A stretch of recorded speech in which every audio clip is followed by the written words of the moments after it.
Netcasts you love. From people you trust. This is Twit. Bandwidth for the Tech Guy is provided by Cachefly. CACHEFLY.com. Hi, this is Leo Laporte, and this is my Tech Guy podcast. This show originally aired on the Premier Networks on Saturday, May 6th, 2017. This is episode 1386. Enjoy. The Tech Guy podcast brought to you by Rocket Mortgage from Quicken Loans. When it comes to the big decision of choosing a mortgage lender, work with one that has your best interest in mind. Use Rocket Mortgage for a transparent, trustworthy home loan that's completely online at quickenloans.com/techguy. And by Tracker, a coin-sized tracking device that pairs with your smartphone and keeps you from losing your most valued possessions.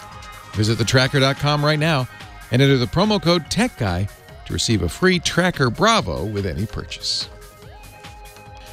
Well, hello there. Hey, how are you today? Leo Laporte is here. That's me, talking about myself in the third person, the Tech Guy, the show where we talk about computers and the internet and home theater and digital photography and smartphones and smartwatches, you know, all that jazz. 8888 Ask Leo, that's the phone number if you want to talk high tech. I'd love to do it with you. 888-827-5536. The website is techguylabs.com. That's where you can go to, find everything we talk about, audio and video of the shows after the fact. And you can leave comments there if you want, and it's free, and it's open, and it's available to anybody at any time, 24/7. techguylabs.com. So you don't have, I say that at the beginning of the show, just so you know, you don't have to write anything down. You don't have to take notes. There will be no quiz. And if there were, it would be an open book quiz because it's all at the website. James DeRuvo's writing this all down. In between marching band competitions. But other, he loves those marching band competitions. 8888 Ask Leo, the phone number. We talk about everything that's technologically relevant. You know, for instance, the decision by the FCC and actually was a Congress, wasn't it, that voted down the FCC rule that would require internet service providers to ask you before they sold your information to the highest bidder. Seems fair that they should ask you, and I should say that at least while we're paying attention, all the internet service providers are saying, "Oh, we'll ask, we'll still ask. Oh, don't worry, we'll ask." But their history isn't very good in this regard. I think back to Verizon. If you had a Verizon phone, there was a couple of year period a few years back where every time you visited a website, a unique identifier was sent to the website. And you couldn't turn it off. It was just part of the phone. And then Verizon would offer, hey, you want to know who this is? You want to connect this identifier with a person? We don't know how much information. They might have even said, and we'll tell you where they live and how old they are and how much money they have and all sorts of stuff that your internet service provider can glean from your use of the internet. FCC found out about this, fined them a pittance, admittedly. I think it was like under $2 million, which for Verizon is, pocket change, cigarette money. But they told them, knock it off, and Verizon knocked it off. Well, that won't happen anymore. That won't happen anymore. And you can expect all the internet service providers, as soon as we're not paying attention to, it's good money. You know what? They're for-profit businesses. You can't really knock them for trying to make money. If Congress says it's okay, they should do it. Anything that's legal. Well, maybe there's some moral and ethical considerations or even customer, appreciation considerations, but Congress says it's okay. So really where you got to go is Congress and say, why'd you do that? What were you thinking? If you ask a member of Congress, Darrell Issa, for instance, he'll say, well, it's to level the playing field. See, Google and Facebook can spy on you, so your ISP should be able to spy on you too. A couple of things wrong with that logic. One, you don't have to use Google and Facebook. Two, they don't know as much about you as your ISP does, your internet service provider. And three, how about instead of lowering the bar, let's raise the bar. I wouldn't mind if they went to Google and Facebook and said, hey, and you have to ask permission too. That would be okay. There's a fourth point to be made, which is that you pay the ISP. They make money by charging you. Google and Facebook make money by advertising to you. So there's different business models as well. In any event, I love it because the city of Seattle has decided, well, if Congress won't do it, we will. Now, I don't know if this will get challenged in courts, The Republican Congress believes in states' rights until the states actually do something they don't like, and then, well, that's another matter. The Seattle says that there's apparently the municipal code governs cable franchises. I think that's true in every market. That's how cable works. And the rules on the books allow them to set privacy standards for subscribers purchased over the cable system. So they added a rule saying, hey, if you're a cable internet service provider, you have to get consent from your customer before you can use their internet usage data for your own purposes. Wow, what a thought. Now, unfortunately, it doesn't apply to the wireless carriers or the phone companies, but it does apply at least to the cable company. Why shouldn't we do that? Don't you think that's a good idea? Seattle does it, and maybe more cities should do it. Maybe more states should do it. And maybe our Congress critters should do it. Not an unreasonable thing to ask. Just, ask us first before you sell our stuff up the river, huh? Please? Is that so much? Is that too much to ask? Now, for those of you who want to sell your privacy up the river, Amazon's busy. And actually, I can't wait to get one of these. First of all, last week they announced the Look, which is a new Amazon Echo. You know the Echo? We talk about the Echo a lot. I love the Echo. I have Echoes in every room. It has a microphone and listens to you. And if you say the trigger word, and it can be a variety of words, computer or Echo or a word I won't say because the default is a feminine name, Alexa. And if you say that, I will trigger your Echo. And then you can ask things. You can buy things. I buy things all the time. It's actually very handy. It's one of the reasons I have it. And you can listen to music and books and stuff. So they're selling, or say they're going to sell. They haven't sold it yet, but they've asked people to ask. You have to ask for an invitation if you want to buy this. Something called the Look, which has a camera and a flash built into it. Does everything else that the Amazon Echo does, but it will also, if you say, hey, Echo, take a picture, it'll take a picture of you. Or take a video of you. And then you can have it sent off to Amazon where machine intelligence and human stylists will review your look and make recommendations. I can't wait. I can't wait. Amazon's also said in a completely separate story, or is it, that they might be making tailored clothing for people. So now you got a camera. Those cameras, if you move around a little bit, can get your exact measurements. You could say, hey, Amazon, I need a jacket.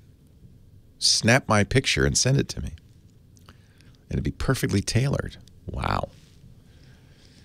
And we expect in the next couple of months a new Amazon Echo. It's leaked out. AFTV News exclusively, in an exclusive, got a picture of it somewhere in the Amazon code. It's got a little screen on it. Codenamed Night. They expect it'll be released later this month. A touchscreen, 7 inches on it. If you have an Echo, you can use your Amazon Fire tablet to see what's playing now, to see if the Echo's done the right thing, to change settings. There's an app for it. You can do that on your phone too, actually. I don't think this is a bad idea, but put a camera in that one too, please. There is above the screen a little circle that looks like it could be a camera. Man. Now, see, you might say, but Leo, you were just talking about privacy. You already have a microphone in your home, and now you want to put a camera on it? But yes, but don't you? You know that thing in your pocket you call your smartphone that has a GPS, a camera, location sensors, a barometer, a microphone, and is always connected to the internet? That thing?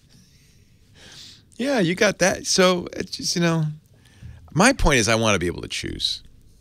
And if I find there's value in giving up a little privacy, and I can read the privacy policy and agree to it, I think that's fine.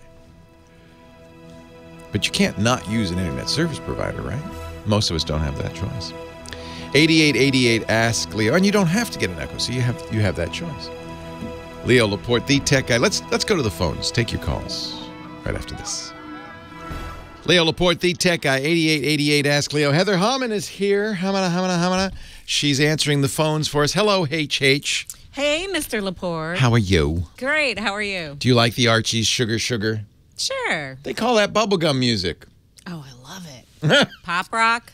Pop Bubblegum? Rocks. Remember Yeah. Pop Rocks? Speaking of Pop Rock. Dear friends of mine. What? Oh, you mean the candy? Oh, there's a band too. called Pop Rocks? Of course there is. Of course there is. So you have been answering the phone since early this morning. Like a baker, you come in at 3 in the morning and you prepare the buns, you dust them lightly with flour. Who Yes. should I talk about? And I'm serving up a tray of only the best. Uh-huh. So Dennis in Marina Del Rey is a photographer. And you know how you have all that stuff in your hands when you're a photographer? He Yeah. needs some help. I know that feeling. Thank you, Heather.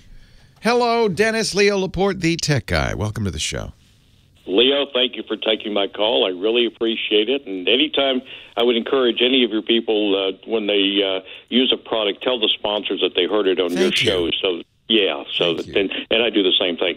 Got a problem. I'm a 72-year-old retired military vet who's done professional photography for about 50 years. And right now, I don't really have business cards because I do it basically by referral, but I do a lot of pro bono work to help out, aspiring actors and actresses and Nice. people that kind of need it. I've had a good life. And I will actually teach, I love to teach young kids to get them inspired to do photography as well. Sure. So, and I can refer people to my website and say, here, this is how to contact me. But, when you're out at a social function where people don't know each other, what I'd like to do is use my tablet. I've got a Verizon tablet, the Android tablet, I think it was called Ellipse, and I'd like for them to be able to go in there and just write their name and phone number in there very quickly. What a great idea. And I found the keyboards, and the keyboards are large, I can find that, but it seems like any of the forms that I found that the typing is so doggone small you can't read it. So I'm looking for something that just name and phone number that would take up the whole screen. I'll tell you what a friend of mine who is a professional photographer, very talented, named Catherine Hall, did. She wanted something similar, and she created an app called Top Model Release. Okay. It's an iOS app. And she went to an attorney and created a variety of model release forms, which can be used, of course, to gather contact information, but also to kind of indemnify you, to let people know you're going to be taking their picture. And basically all I need, and most of the time I don't want to post. I could post all the pictures and say, go back and choose your picture, but a lot of them don't want their picture displayed, so I'm just looking for something that I get in contact with them and say, hey, let me send your picture to you, or, maybe that they want information about how to get me to teach them free of charge. Nice. Photography. well, So, I mean, unless you carry a printer around with you, you probably need a business card for that purpose. yeah, and sometimes, at social functions, business cards get lost and all that. And so I would take a look at this top model release for sure. There are programs that are merely Scooter says that Catherine's no longer offering top model release. I hope that's not true, but see if it's there. If it isn't, and you go into the App Store, there will be other suggestions for similar programs. And of course, there are programs that let you take contact information. Another one I was going to tell you about that has also been discontinued. You may have heard of Evernote. You ever use Evernote? yes, I have. Yeah. Love Evernote. They had a contacts app that was exactly this. You would hand it to somebody and they would be, prompted to fill it all out. It was really cool. But that was also discontinued. I don't know what's wrong with these people. There's no reason not to keep this stuff in the App Store, but let's see if there are going to be some other similar programs. May I ask you just one other quick application? A lot of times, I'll be looking through a magazine like the AAA Westways magazine, and they'll have events in there, and I'd like to remember them. So I take a photograph of it. Love doing that. I do that all the time. And what I would like is some sort of a calendar where you could have an attachment for that date, rather than having to physically take the information, the time and date of the thing, and put in your calendar. I'd like for you to be able to put in your calendar and say Strawberry Festival, and for it to have an attachment that you could open up and see all the particulars. Do you use Google Photos? Yes, I do. Yeah. So what I do is I take a picture. For instance, we go to a restaurant. They always have the menus on specials on a menu at the front of the restaurant, and then you go in the back. So I always snap a picture as I'm going by. But that's, of course, because it's Google Photos, we'll automatically copy that. It'll organize it by date. And at that point, you can certainly share it to a calendar. So the share sheet in Google Photos will allow you to add it to the picture to your calendar. And when it opens that up, then you can write Strawberry Festival. Somebody's telling me that there are a number of model release apps now in the App Store. Maybe that's why Catherine stopped selling hers. The chat room says there are several, so we'll put links in the show notes to those. Yeah, I actually have an attorney that drafted up. One other quick question. I love Johnny Jet, and just a question to ask him is, what would happen if the airlines didn't in other words, they sold a seat to everybody, and if you showed up, you showed up. If you didn't, you didn't. And, the nice thing about it is if people didn't show up, they still spend the money. It's a non-revocable ticket.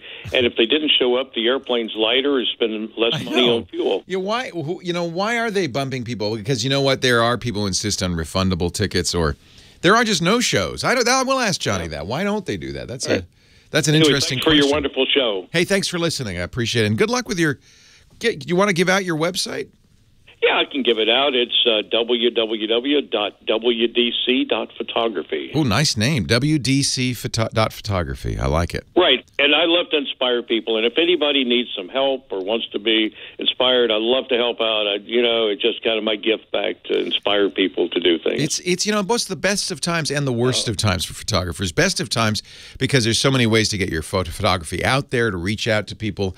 There's so many great ways to learn. Cameras are better than ever. Digital photography has revolutionized things. It's also the worst of times because if you're trying to make a living at it, there's 800 million amateurs who are doing it for free. It's hard. Right. Fortunately, I don't have to worry about that. That's nice. So many people will pick up a camera and say, I'm a photographer, and I say, if I pick up an apron, am I a chef? Yeah. So it doesn't work that way. Oh, golly, no. I'd be a better writer if I just had a better typewriter. But, the people that pick up a camera and do it, the more they do it, the better they're going to get at it. So if you can just get them started, it's like exercise maybe, and they'll continue with it and get inspired. So, but you're right, it is difficult out there because everybody and their brother has a camera. And so now, I think I've figured out your secret plot, Dennis, because you seem to love taking pictures of beautiful women. I understand now. No, I'm looking at the glamour section, but there's also kids and food and celebrities and animals. Yeah, look at the food. I have tried most of the food and become gravitational. Oh, look at that Brussels sprouts. That's the best picture I ever saw of Brussels sprouts. This is nice stuff. I love it. What a great hobby, huh?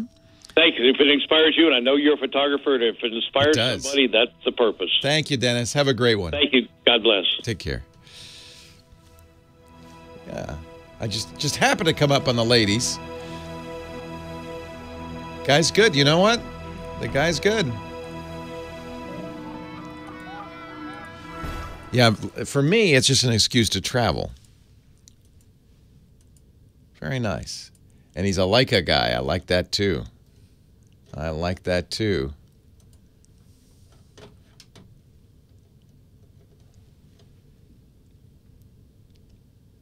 Good story. Really great story.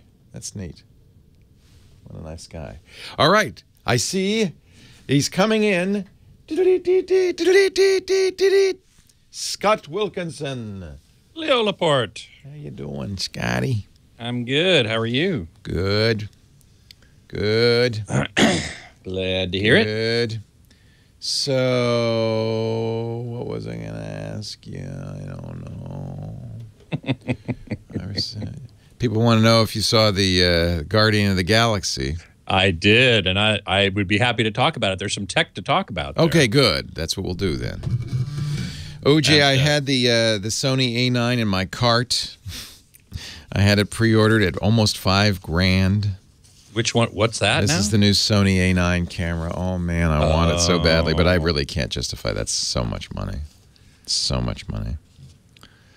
And that's not even with a lens or a good lens. Well, I right? have plenty of lenses for it because I'm a Sony guy. But you're a Sony guy. Okay. Yeah, I just can't. How much is the body? $4,500. Holy smokes! So, I bought instead for almost the same price a Peloton bicycle. I thought I'll get more mileage out of that. Better for your health, yeah. I've got plenty of good cameras. I don't need to get any good cameras. Any more good cameras. Although it's a very tempting camera. It sounds like it to me. Yeah. Yeah. They're doing some very interesting things with it. I'll wait a little bit. It'll come down. No, it won't. Maybe it will a little bit. It'll come down when the A10 comes out. Yeah, exactly. Yeah, where is my Toots the Unicorn? Good question, Guy Smiley. My Vizio M Series did come with its tablet remote. Yep, I'm very excited. That's Lisa's. Yeah, it does come with a still comes with a tablet. Yeah, the Android tablet. Yeah. Mm-hmm. And didn't they change it though so that the apps are now back in the TV rather than in the tablet? Yeah. It does that was Google Cast. Yeah, I know. Yeah, I haven't set it up yet, so I don't know. But I noticed that the TV has a bunch of. In fact, it's one of the reasons I got it for her. It's got a good. I mean, she has cable in that room, so I guess we'll put a cable box on it. But you wouldn't need to. No, you wouldn't really need to. Yeah. And Hulu just announced their beta of live TV streaming. Yeah. So there's a number of these. There's a number of them now, right? Yeah. And in the San Francisco Bay Area, they're also doing local stations. Yes, as well as LA, as is New YouTube, York, and a couple. Yeah, YouTube TV, which is what I have right now. Uh-huh. Yeah, Lisa and I were talking about cord cutting this summer. Yeah, I wouldn't mind. I really wouldn't mind. There are certain channels that you don't get on Hulu. I just wrote about it on Hulu. I think you don't get the Discovery Channel. You don't BBC America. You don't get a few things. Oh, maybe I didn't get. They're saying they don't come with a tablet remote in the new. I thought I got the 2017. Well, I'll know if I have a tablet. Yeah, maybe so. I had thought they gave up the tablet at least on the M series. They did. Apparently. So maybe you got one of the 2016s, which is fine. They announced the 2017s, but it didn't look to me like there were that many, big changes. Right. I'm not sure what I got. I thought I got the 2017, but I'll look. I do want to mention our sponsor for the show today, Rocket Mortgage. You've heard me talk about them before. Are you going out to the open houses this weekend? Might you see something you would like to buy? You'll have to get a home loan, right? Or maybe you have a house and you want to refi it while the interest rates are still low. This would be a good time to do it. Can I please recommend Rocket Mortgage? It comes from the best mortgage lender in the country, Quicken Loans. I mean, absolutely the best. Not just #1 J.D. Power customer satisfaction, #1 since 2010, but also #1 in mortgage servicing. So for mortgage origination and for mortgage servicing, they're just great. And because they know there are some people who just want to do it all online, just get it done fast, they've created this thing called Rocket Mortgage. You'll find it at quickenloans.com/techguy. Do it all on your phone. Literally, apply for a loan on your phone or your tablet or your computer. You could do it at an open house. Submit all the paperwork electronically, whether it's bank statements or pay stubs, with a touch of a button.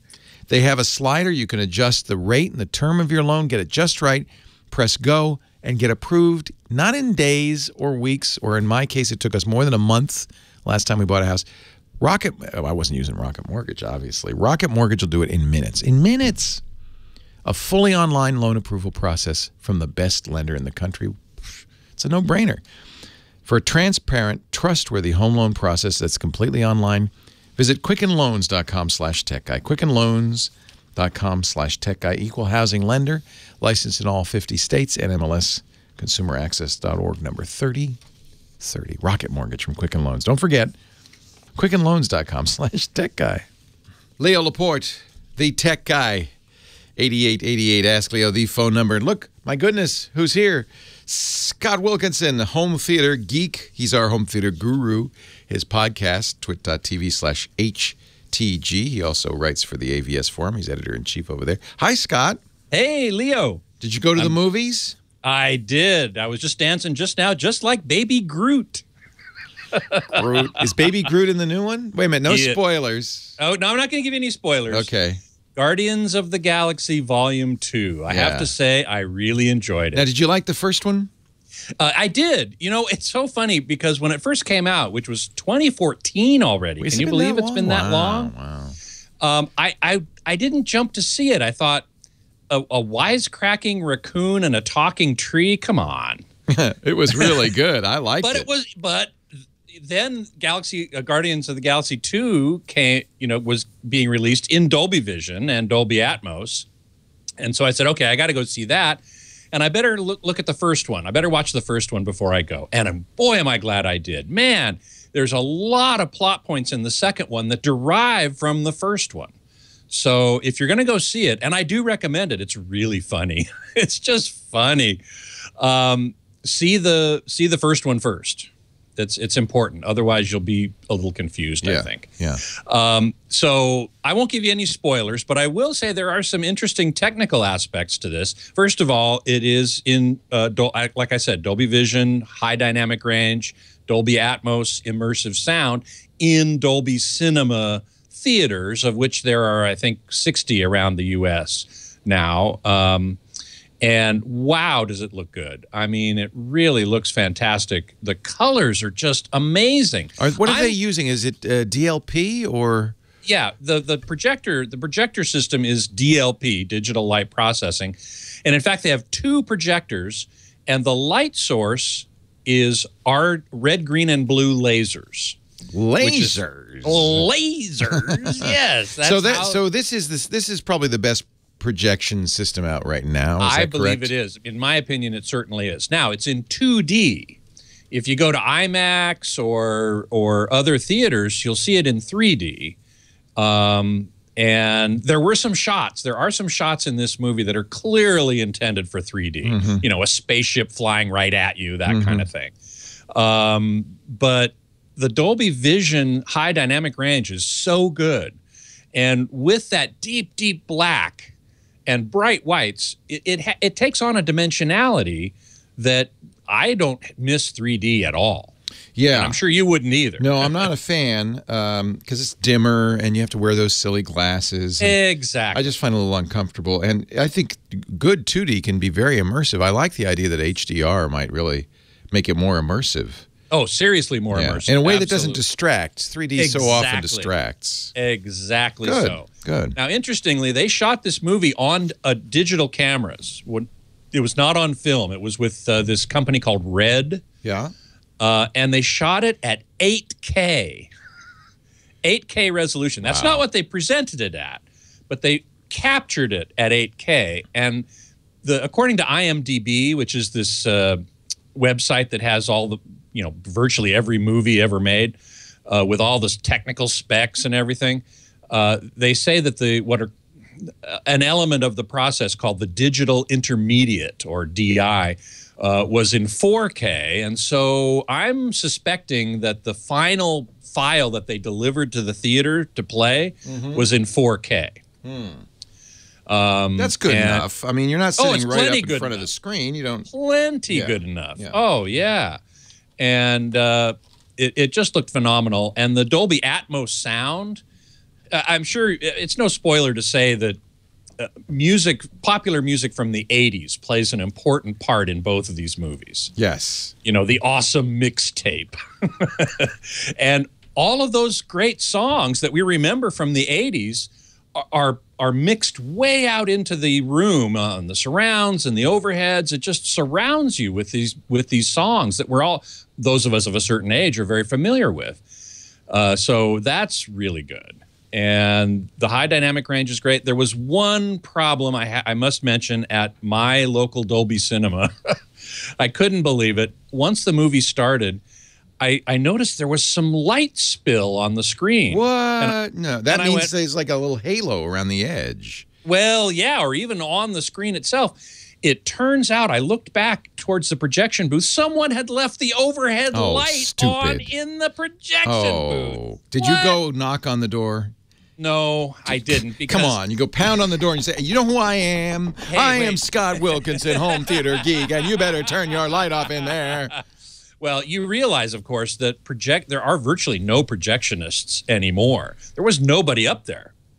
You know, this is all automatic these days. Well, there's got to be some. Go ask the popcorn person to turn it off then. Well, I wanted to for sure, but I had already started my level measurement. You know what? When I go to the movies, I take my sound pressure level meter, my SPL meter. Yeah. And I measure the sound. And by the way, such a geek. I'm so geeky. I know. I'm such a geek. And was it loud? It was really loud. In fact, it was over 7 dB louder than reference level. Oh, so the theater was blowing it. The theater was blowing it in 2 ways. And I made a complaint about it, and I was unable to see the manager about it because they were busy with something else, I guess. Just what they want. Some guy, excuse me, but you're 7 dB over reference level. I think you really ought to consider turning it down a little bit. That's right. Well, they know it's teenagers want it loud, you know. Yeah, and it was loud. It was really loud. But is it really dangerously fun. loud? I mean, is that bad for your? I guess it would be, right? Yeah, it can. I think it is. You know, it's 2 hours of exposure. And OSHA, the Occupational Safety and Health Administration, specifies that you don't want to be over 80 or 85 dB for 8 hours, which I think is too loud. I think that rule is unreasonable. So you might, if you're going with kids or you want to protect your own hearing, you might want to wear some earplugs. I sure would. Are there? This actually is a good question. Are there earplugs that don't just yes, but actually preserve the sonic quality and just reduce the level? Yep. There are, but they aren't cheap. Basically, you have to get custom molded earplugs. Oh, forget about it. Okay. And that's pretty expensive. That's a lot. I have those, of course, for professional reasons, but they're right, expensive. exactly. I do too. But they're very expensive. You have to go to but an audiologist. they're often called musicians' earplugs, and a lot of symphony players wear them. Yeah. Because they do exactly as you say. They reduce the level without changing the spectral profile very much. It's a little bit changed still because bass, low frequencies come in not only through the ear but through the body as well. Yeah. And so you do tend to hear a little more bass when you've got these earplugs in relative to the mids and highs. But if you're a symphony player and you're, particularly say in the woodwinds and you're right behind the trumpets or right in front of the trumpets, you really want to protect your hearing. Well, I want to see this movie, but I don't want to hurt my hearing. So take earplugs. But for you, there is now a Dolby Cinema in San Francisco. Oh, good. At the Metreon, and I highly recommend seeing it there. The Metreon's always been kind of a forerunner of the high-tech stuff. They have an IMAX there as well. They do, and it'll probably be in 3D there, but I would go see it at Dolby Cinema. Dolby, as a company, is based in San Francisco, and I'm really surprised they didn't have a Dolby Cinema there before. Yeah, exactly. Scott Wilkinson, you'll find his work at the AVS Forums. Including my review of Guardians of the Galaxy Volume 2. AVSforums.com. And you'll also find his podcast. What day do you do that? For Thursday? Thursdays 2 to 3 p.m. Pacific. On twit.twitt.tv/HTG. And you can even watch it live if you want on Thursday afternoons. That's my podcast network. Disclaimer. I'm plugging myself and Scott. Thank you, Scott. Thank you. We'll see you next week. Leo Laporte, the tech guy. Oh, I can't wait to see this. Maybe we should do this tonight. Oh, it'll be crowded. You've seen Dolby Cinema's reserved seating. No, I know they've. Our Boulevard has put in trays and recliners. They have Atmos now. Yeah, and they also are promoting a thing called Giant Screen. They have Giant Screen. Ask God if he knows anything about Giant. What is Screen. Giant Screen? Giant Screen. Our local theater is crazy. It's kind of funny because they're really trying to make this work. Boulevard 14. But I bet you your local theater doesn't have high dynamic range. But they have Giant Screen. They have Giant Screen, but the blacks are going to be gray. They have Atmos. They all were wearing Atmos Atmos T-shirts. Atmos is fantastic. GS, Giant Screen. Disney Digital 3D, now featuring twin Giant Screen Dolby Atmos auditoriums with luxury electric recliners, beers and wines, D-box seats, and trays in front of you. I know. Dolby Cinema has D-box seats, too, and I don't like those. But what about You know, giant screen, Scott? You never But what is giant screen? It I don't looks know like what a giant screen trademark is. thing. I don't know what that is. What's the theater chain? Is it a chain or is it an independent? It's a chain. It's Cinema West. It's a local chain. Oh, okay. I don't know Cinema West. Yeah, they're probably up here. Huh. Well, I'll check it out.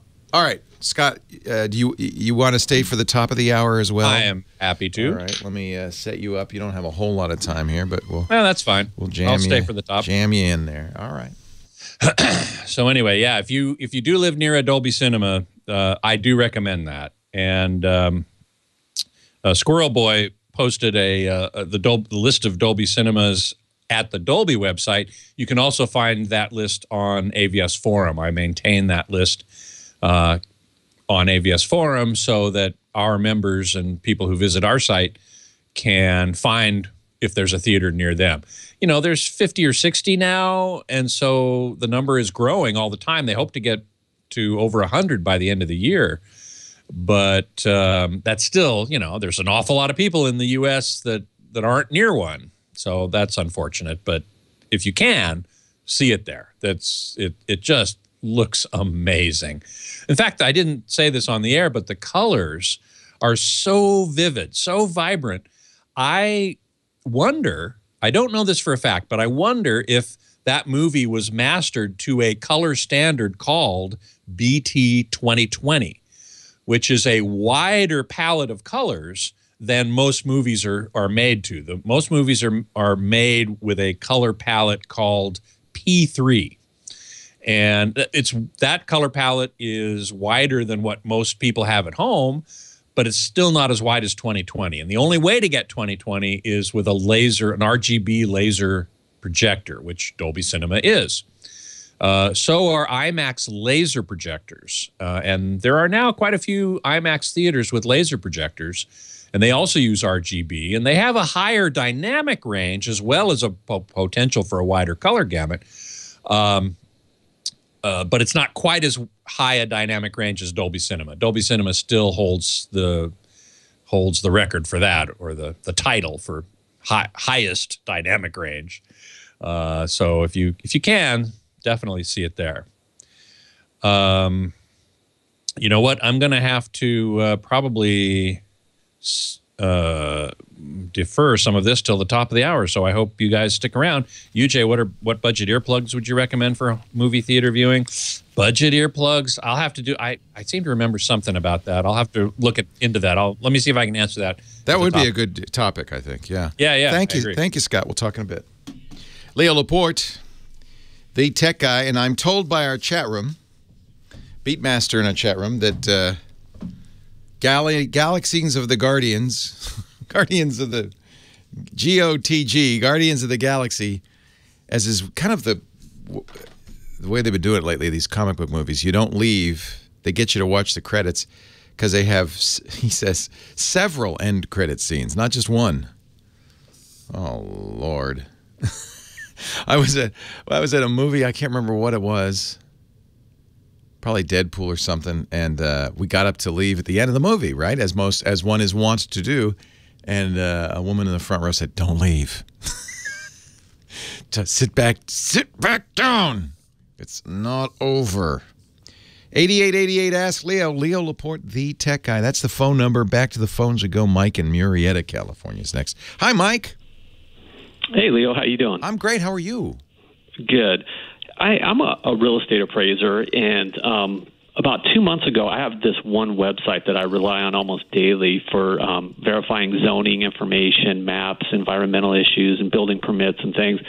About 2 months ago, it just stopped working. I got a notification to install Microsoft Silverlight. Oh, lordy. So, it's a government website? Yes, it is. Yeah, what a shame. Yeah. And so I've just been pulling my hair out trying to figure things out. And, I can get all the information over the phone. It's so time-consuming. But the workaround that I just figured out is I have one of my son's old laptops that has like Windows 8.1. Yeah, trash his laptop. Yeah, so it still has Microsoft Silverlight was like Flash, was a plug-in for your browser that allowed you to view videos and animation, and Microsoft's deprecated it. They don't do it anymore. Netflix used to be in Silverlight, but almost everybody's moved away from things like Flash and Silverlight to just what we call HTML5, which is doesn't require a plugin. It's just supported by the browsers, and it's much more secure and safer.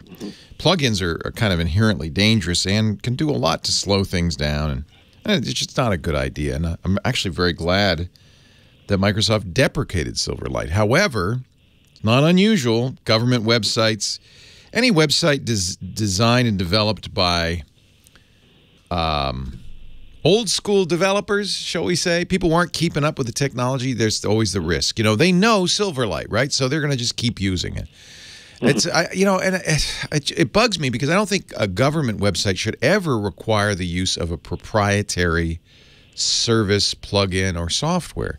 It bugs me when they offer files in the Microsoft Word format. Sure, I can read those in other formats, but you shouldn't be doing that. You should not make any assumption about the computing capabilities of your users, ever, especially if you're the government.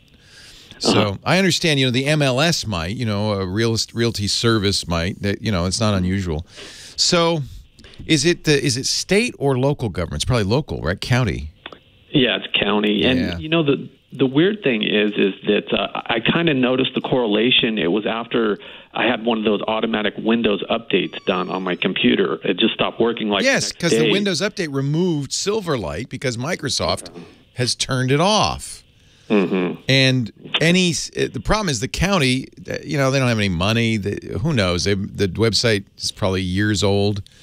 They should fix it, but they're not gonna. So yeah, so what you're doing is using an older version of Windows that still supports Silverlight. Mm-hmm. I don't know what you do if you're using Windows 10.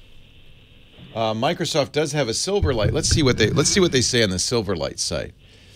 Yeah, you can go to Microsoft.com/getSilverlight, and I guess you can install it. Let's see what the system requirements are. It doesn't mention Windows 10. Microsoft Consumer support for Silverlight ended July 13th, 2010, almost 7 years ago. Almost 7 years ago. And so that tells you how long it's been since the county has updated the website. It's also a good argument, if you're listening and you work for a company, to not use non-standard technologies like Silverlight or Flash, because then the burden is going to be on you to. It's hard because the web changes, but the more vanilla you can make your website, the better. I think your solution's not a bad solution. I don't know what you can do. They are still supporting it. Chrome doesn't support it. Firefox stopped supporting it in March. Microsoft Edge doesn't support it. You're kind of. If you could find an older browser, and Microsoft doesn't even say Windows 10 support on their website. So. Well, that's my other question is I did have my wife try to access it from her work, and she uses a little bit older version of Internet Explorer, and she was able to That would work, it. Yeah. Is there a way that I can roll back my version of Internet Explorer so that it might work? I use Windows 10 like but I'd like to see if I can roll back to it. So you've tried going to Microsoft.com/getSilverlight in Internet Explorer on Windows 10. Have you tried that yet? And you weren't able to install it? No. Yeah, there are ways to install old versions of Internet Explorer. Let me just look. I haven't done this in a while.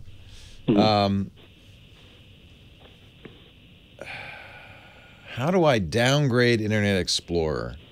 You can, it looks like you can install older versions on modern versions of Windows.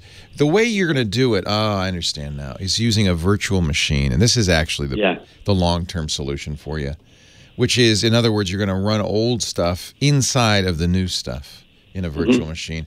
Microsoft allows you to do this. I'll put a link in the show notes to the Microsoft page that actually explains how you can. It's called the Internet Explorer Application Compatibility VPC Image. Are you ready for that? Yeah. If you Google that, you can download Internet, and this is actually for web developers who want to check compatibility with older versions of IE. Okay. So you could put that. It's free. You could put that on your Windows 10 machine, and then you can have different versions of Internet Explorer. It's interesting. Again, if you Google Internet Explorer Application Compatibility VPC Image. Okay. And I'm going to presume that it'll work on Windows 10, although they don't say it will. But Microsoft's famous for not, I don't know. Try it. But that's a good way to do it, because then you can preserve compatibility without running risky software, without having to use your son's laptop. I think that's a great way to do it. Okay. All right. We'll give it a shot. Well, thank you so much for your time. I really appreciate it. You're welcome. Yeah. And I can't really fault the county, because, they don't have a lot of money, I'm sure. And, they're probably getting a lot of calls, though, especially after March when Internet Explorer stopped supporting it and Firefox stopped supporting it. That was pretty much the drop dead date. And I bet you they've been getting calls ever since. They'll have to fix it. They just, it's expensive. Older versions of Firefox will also work. Guy Smiley's telling me in the chat room, and we'll put a link to a place where you can download a portable version of Firefox. Unlike Internet Explorer, which has its hooks deep in the operating system, Firefox can run just as an app, a standalone app. So you can have multiple versions of Firefox on your computer. Doesn't require a virtual machine, and when you want to run Silverlight, just use one of the older compatible versions of Firefox. That's a good way to do that too. We'll put links to all that stuff. I don't know that one. You don't? I gotta mute my echo. She tries to chime in all the time. We'll put this all at our website. Our show notes page is techguylabs.com. Techguylabs.com. Good resource for that kind of thing. We're going to take a break for news at the top of the hour. We just talked to Mike. So next is, and thank you for hanging on, Annie in Las Vegas. She can't see the files on her drive. The drive looks okay. It's just blank. Don't do anything, Annie. Don't do anything on that computer. We'll talk to you after the break, and I can help you figure out where your stuff is. The point is, it's still there. The card catalog is damaged. The card catalog is damaged. And we're getting a lot. Thank you, chat room. Mike B's just given me a great link for Firefox. There's some great stuff, and we're going to put it all at the website, techguylabs.com. It was a big deal when Microsoft dropped Silverlight. Everybody went, "What? That's going to cause problems. That's gonna sting," and it is. 7 years later. Leo Laporte, the tech guy.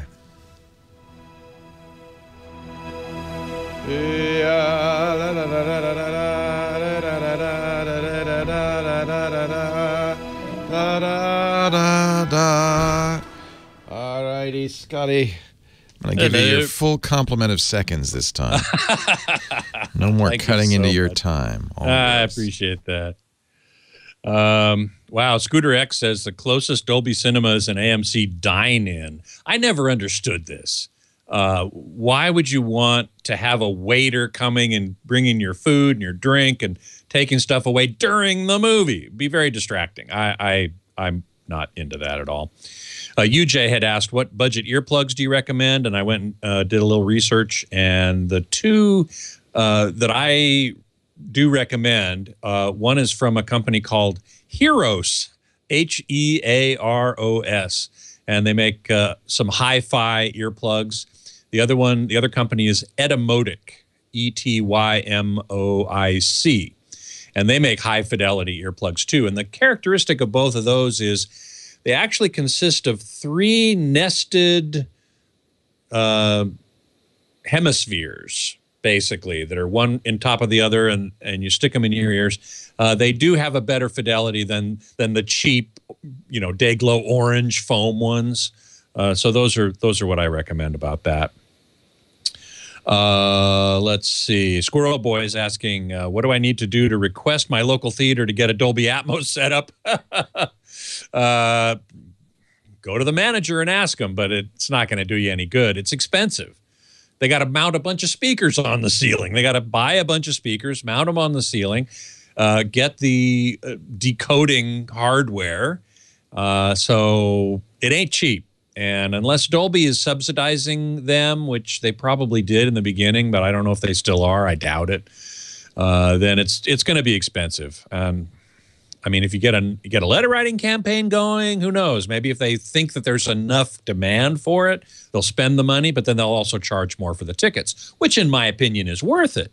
But it is going to be more expensive.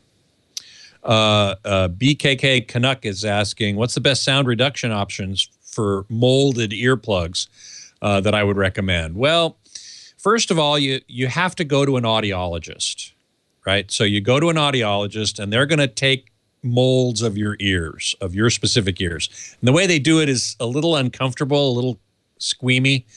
They squirt this goo into your ear, and you sit there and you wait for it to harden. And when it hardens, they pull it out, and then they have a perfect mold of your particular ears. They send that off to a company that makes custom earplugs. The company makes them, sends them back to the audiologist. You go back to the audiologist and you pick them up and pay for them. They're typically going to be on the order of, I think, a couple $100.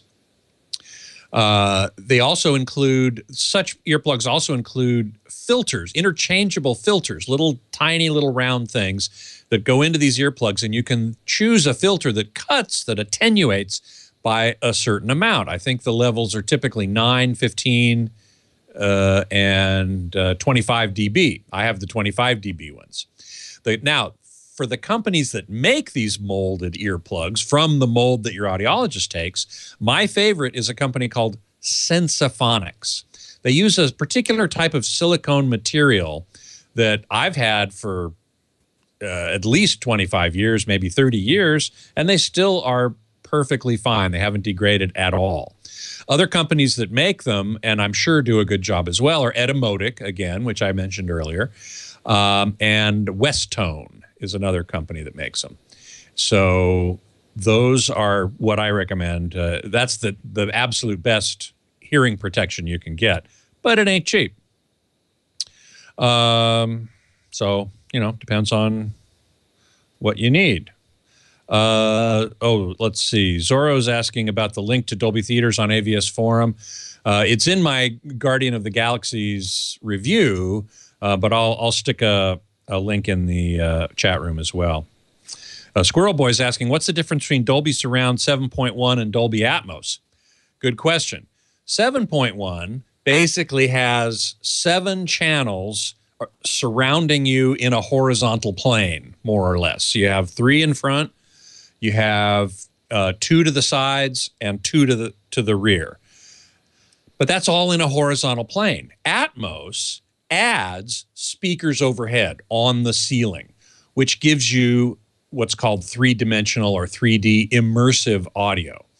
And if a soundtrack or any kind of sound has been mixed in Dolby Atmos, then it's tremendously more immersive than 7.1. Another difference between them is that 7.1 is what's called channel-based. So when the mixer is deciding where each sound is going to be in the 7.1 sound field, they basically pan between channels.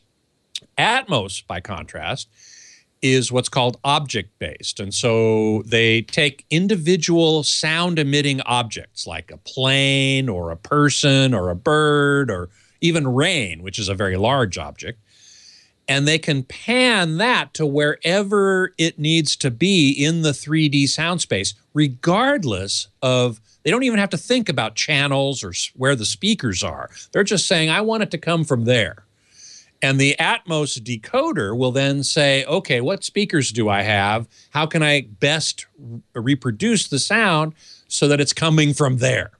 So the sound mixer is thinking about where sounds come from rather than what channels they need to be in.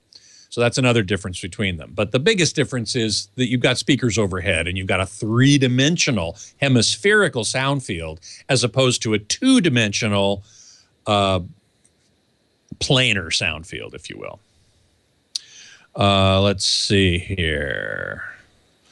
Let's see. Oh, Web 1057. I just got a second subwoofer. Does the source material need to be 7.2 to hear the second sub? No, absolutely not. Good question.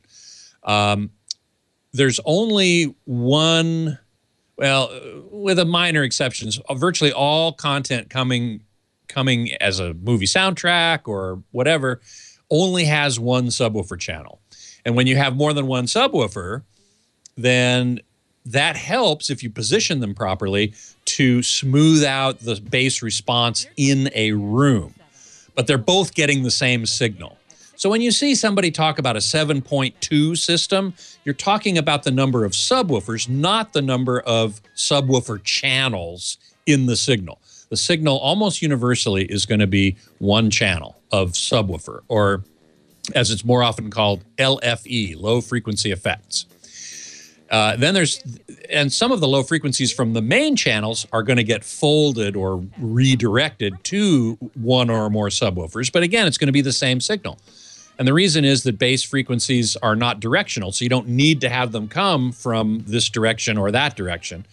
There are some people who would argue with that and would want subwoofers or full-range speakers that can go down to 20 hertz as a stereo pair, but that's a relatively esoteric application. Generally speaking, all content is something 0.1, and if you have more than one subwoofer, then your system is something 0.2 or 0.3 or 0.4 or whatever. Let's see. That's it. Thank you, Scotty. My pleasure. See you next week. Bye-bye.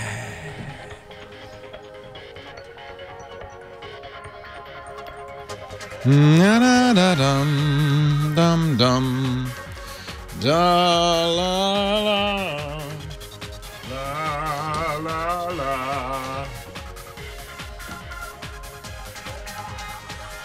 Well, hey, how are you today? Leo Laporte here, the tech guy.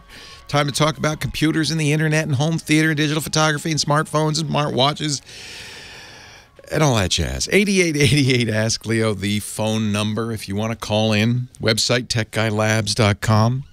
And on the line right now, Annie in Las Vegas. Hi, Annie. Thank you for hanging on. Hi, Leo. Thanks for having me. My pleasure. So I described your problem as you have a drive, you could see it, but you don't see the stuff that's supposed to be on it.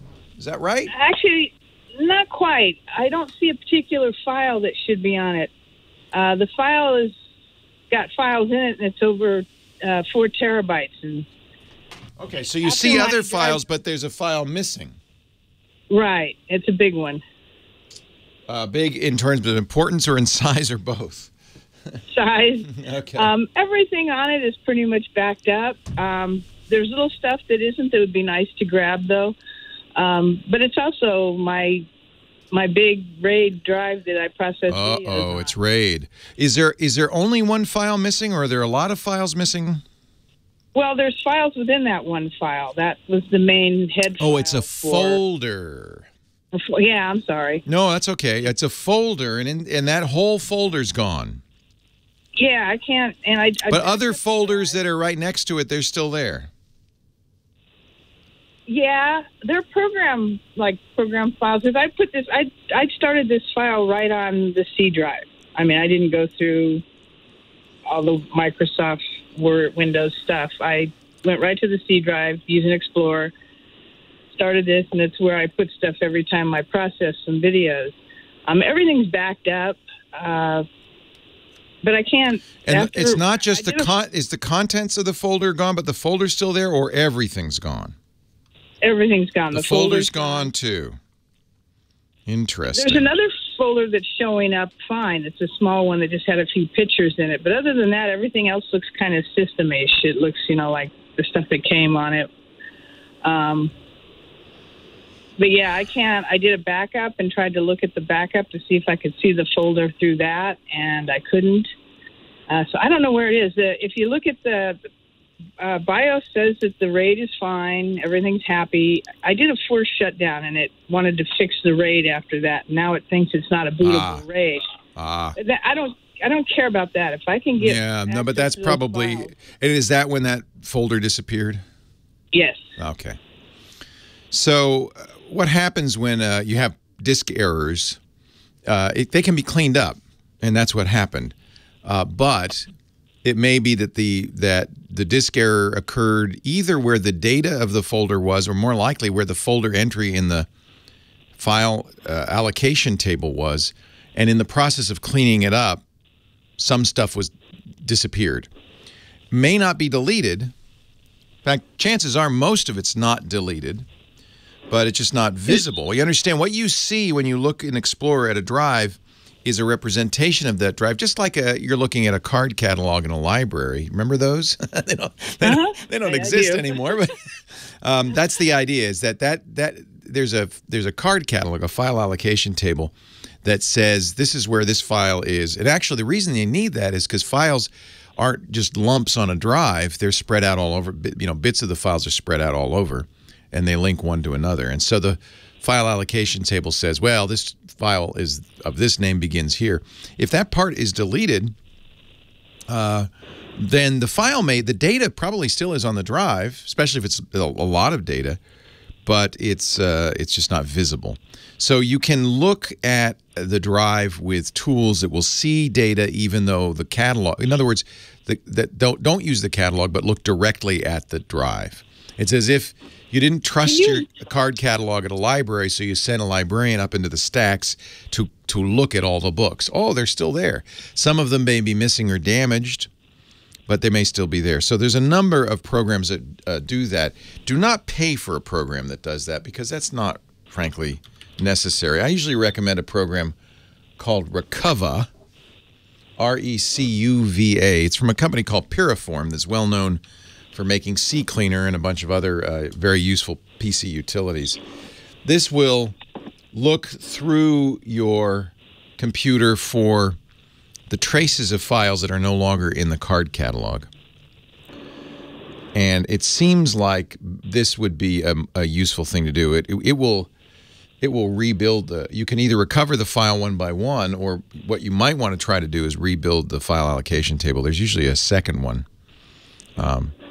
Recuva is a nice little program that's free. If you decide you want more professional features, they offer a pro version for $20. It's but the Recuva free does everything. What you don't want, if you go online and you look for recover deleted files or missing files, there's a lot of programs that are very annoying to me that will look through the drive and say, yeah, I see a bunch of them. That'll be $50, please.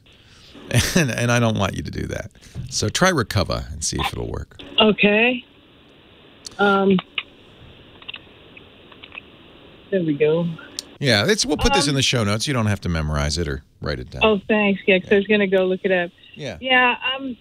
If I can get to that file back again, because there was stuff we didn't worry about losing the whole RAID. It may be damaged. You know, so for instance, I know this is video, but in a case of if it's like an image, like the image may be mostly okay, but a portion of it would be messed up, or some images would be fine, some would be missing. It's not going to get everything back. And this is why before the break I said don't do anything to that drive, because when something's been deleted, it doesn't delete the data; it just releases the space on the drive for others to use, and so it can get overwritten. And also, because this happened, it's very likely that you actually have some bad sectors on the drive, and that's what was going on during the rebuilding. So, so there's no guarantee, but that's why I don't want you to spend money. Recuva will do it. Recuva, R-E-C-U-V-A, will do it very well. The file, basically, with all the files within it, if you looked at the top folder, was over 5 terabytes. Yikes! You couldn't have heard them. Yeah. Well, and see, so you may be able to recover 99% of it, but because of the nature of the file, it may not be usable because it needs 100% of it. You know, whatever program's reading, if it's a video file, for instance, a slightly damaged video file is as good as a completely deleted video file. So. Yeah, mostly I want to get some of the sidecar files to some of our photography is the only thing I really want. So the folder was 5 terabytes, but there were smaller files in it. Oh yeah, I mean it was. So the smaller files will be okay, and the sidecars, so many of them will be okay. When you do recover them, though, be careful because don't recover them onto the, recover them onto an external disk. I'll explain this, but you don't want to recover onto the same disk. You recover onto a new disk. Yeah, no, I made sure not to record anything to write over anything. The only thing I did to the disk that I worry about was I did try and give it ownership because I thought it. Sure, that was reasonable. Yeah. Anything you do potentially erases data, so don't do anything more. Install Recover on an external drive, that kind of thing. But Recover, the website explains all of this for you. Now, I'm wondering if it will do everything you want it to do. Now that they're offering a paid version, still it'd be worth $20, right? And it's a good company. But I'm wondering if they've gone the route that everybody else seems to go, which is, hey, we can see those files. They're there. Ha. And if you give us money, we'll recover them for you, which would really be annoying. This all started with Norton Unerased way back when. That's how the Norton Utilities started. He wrote an uneraser because most operating systems don't want to take the time to erase a file when you delete it. They merely mark it deleted and say, anybody wants this space, it's fair game. It would take them too long to go through each file and erase it, writing over it. They don't do that. 8888 Ask Leo. The show notes again, techguylabs.com. That's where all sorts of good tidbits, useful tools are. And if you have a recovery tool you really like and you want to give it a plug, go there and leave a comment too. techguylabs.com. More of your calls right after this. A deep scan should be enabled. The quick scan of Recover does never find anything. Do the deep scan, not the quick scan. Yeah. Okay. That's good to know. And have they always charged for the well, yeah, I mean, like, does it recover deleted files without the Pro version? Yeah. Oh, yeah. Okay, good. Somebody in the chat room is saying, yeah, you'll find the files, but it won't recover them. No, that's good. I mean, the last time I used it did. Yeah, unless they changed their, yeah, okay. I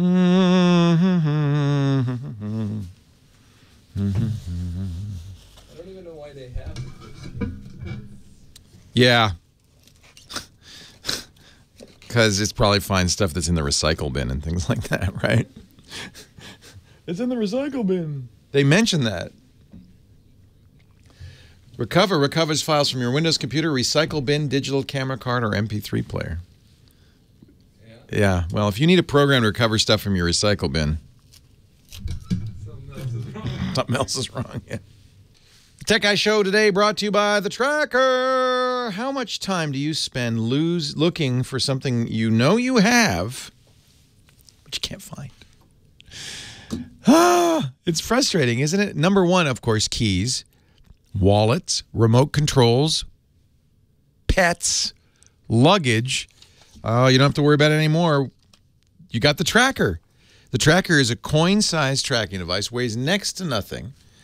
It pairs with your phone, and it will tell you where your stuff is so you don't have to look for it. Just go to the tracker.com and take a look at the Tracker. I'll tell you a few things that make the Tracker unique. One, it's got a replaceable battery, which means you can keep it going for years and years and years. It uses Bluetooth LE, so it's very battery-friendly.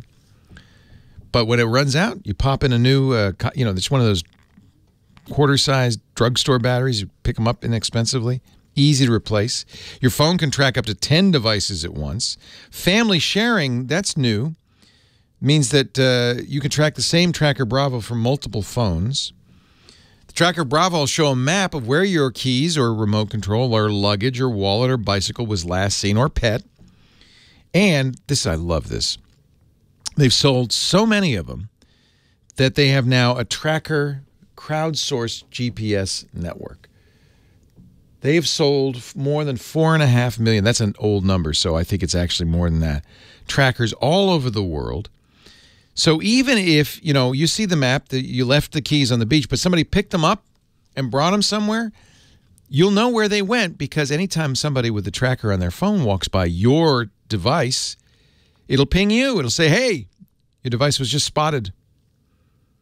You get customizable two-way separation alerts. So if you leave your keys behind, your phone will let you know. If you leave your phone behind, your keys will let you know. It is just awesome. And the distance indicator on the Tracker app is great. It's like warm, warm, cold. It'll let you know if you're getting closer to your items. I love that. 30-day money-back guarantee, so there's no reason not to give it a try. They've got laser engraving, this new UV LED printing. You can put your puppy on it. There's accessories, including a water-resistant case, which is what I would recommend for pets. And it's just great. Go check it out. The Tracker Bravo Tracker is at thetracker.com, TheTracker.com. There's no E at the end there. And here's a special extra thing. If you load up all your different stuff, get everything you need. If you use the promo code TechGuy when you check out, they'll throw an extra Tracker Bravo in with your order. Now that's nice. Thetracker.com. Use the promo code TechGuy to get an extra Tracker Bravo. Leo Laporte, the tech guy. Michael Cozio, our musical director, spitting some very fine musical selections. Scott in Los Angeles is next. Hi, Scott. Leo Laporte, the tech guy. Hi, Leo. I used the free version of Dropbox for a couple of years, and when my computer filled up, I decided to pay them, and it wasn't until I transferred 500 gigabytes of files to their computer that I found out it does not free up my disk space. So now instead of... Well, it can't. Okay, so let me explain how it could.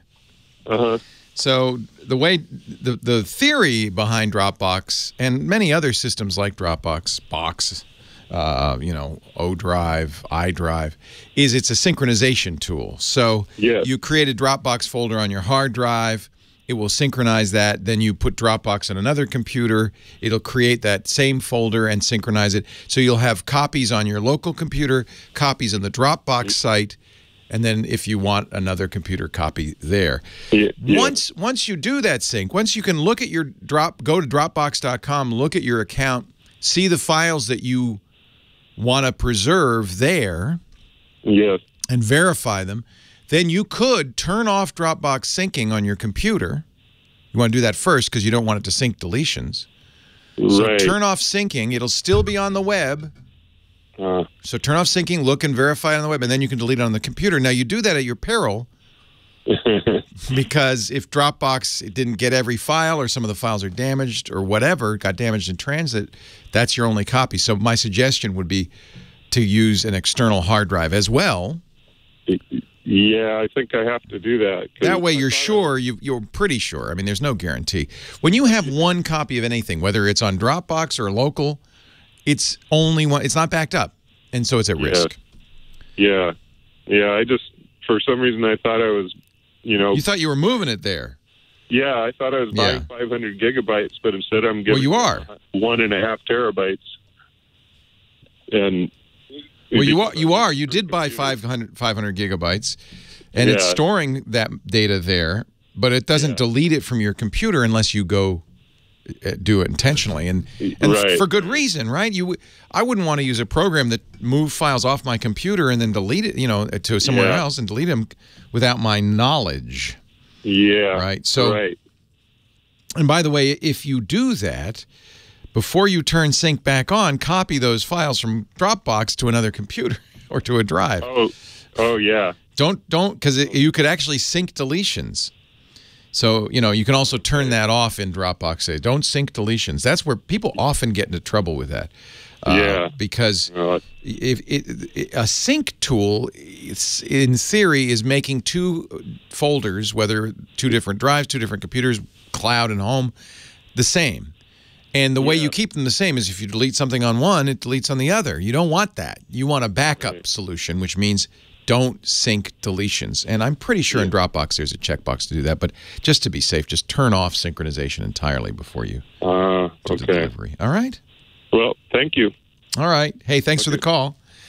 It's it's always cheaper and faster to buy an external hard drive. They're cheap now. A terabyte or two, easily under $100. Just go down to the big box store, pick up a Western Digital, makes them a bunch of WD's probably everywhere.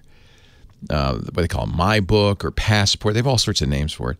And just drag the stuff off. You want to verify that it got copied. In fact, here's a pro tip. Windows copy routine is terrible. It makes mistakes. It's error prone. It gives up.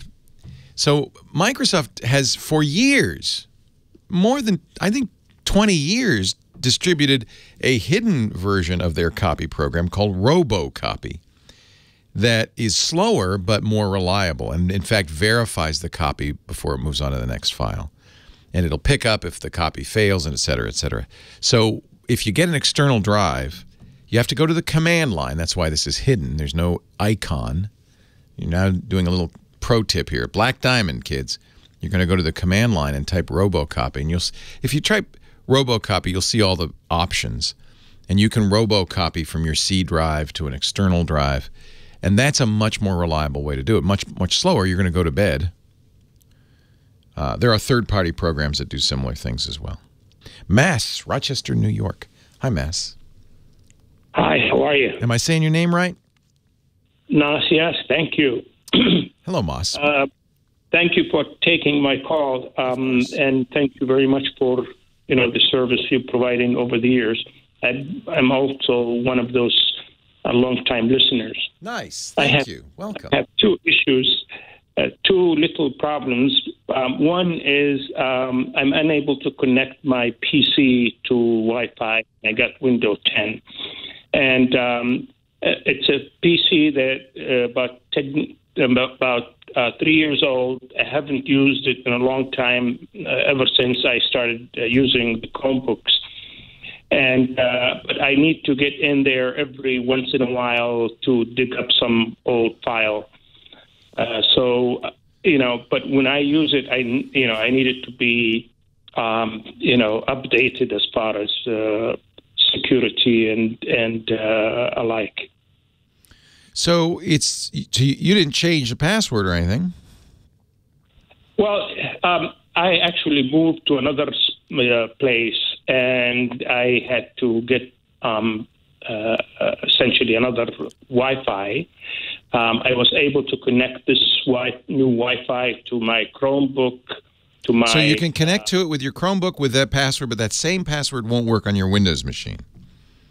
Right, but I must say that there is a possibility that I might have mistyped it on this machine. Okay, hold on a sec, because I got to take a break, but I'll help you. I'll continue to help you as we go into the break. Leo Laporte, the tech guy. More calls right after this.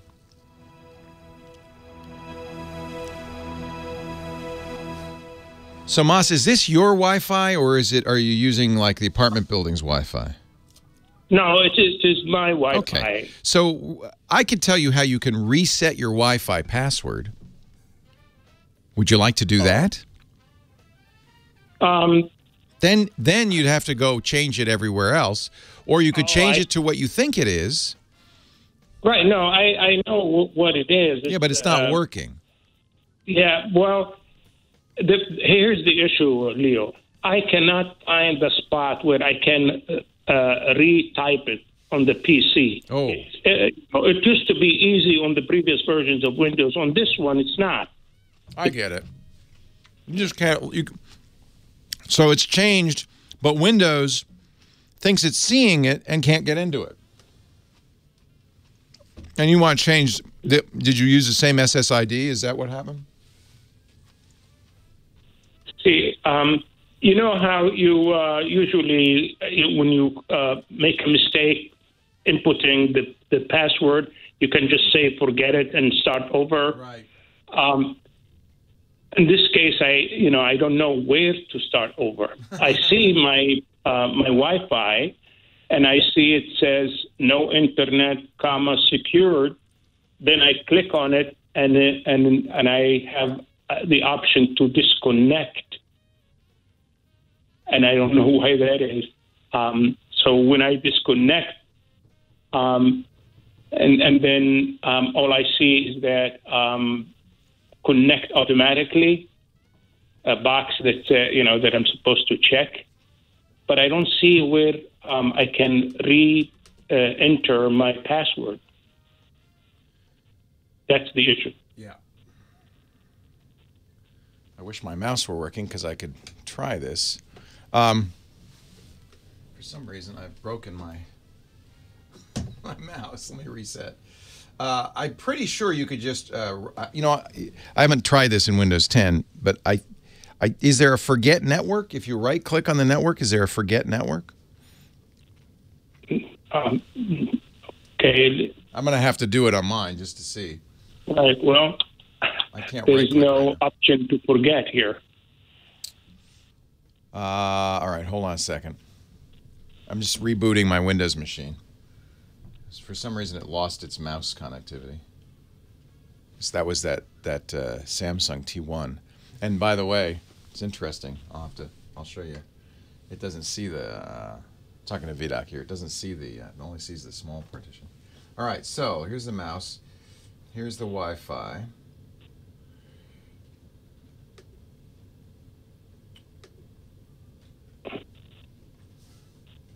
Yeah, I'm back here. It says special, it says no internet. Yeah. Yeah.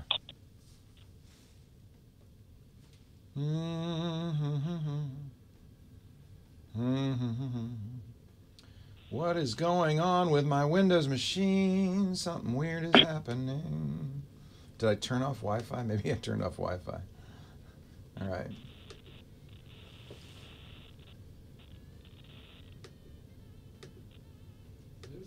Magic button on these headphones because I can't hear the caller anymore. Oh yeah, probably died. Hold on.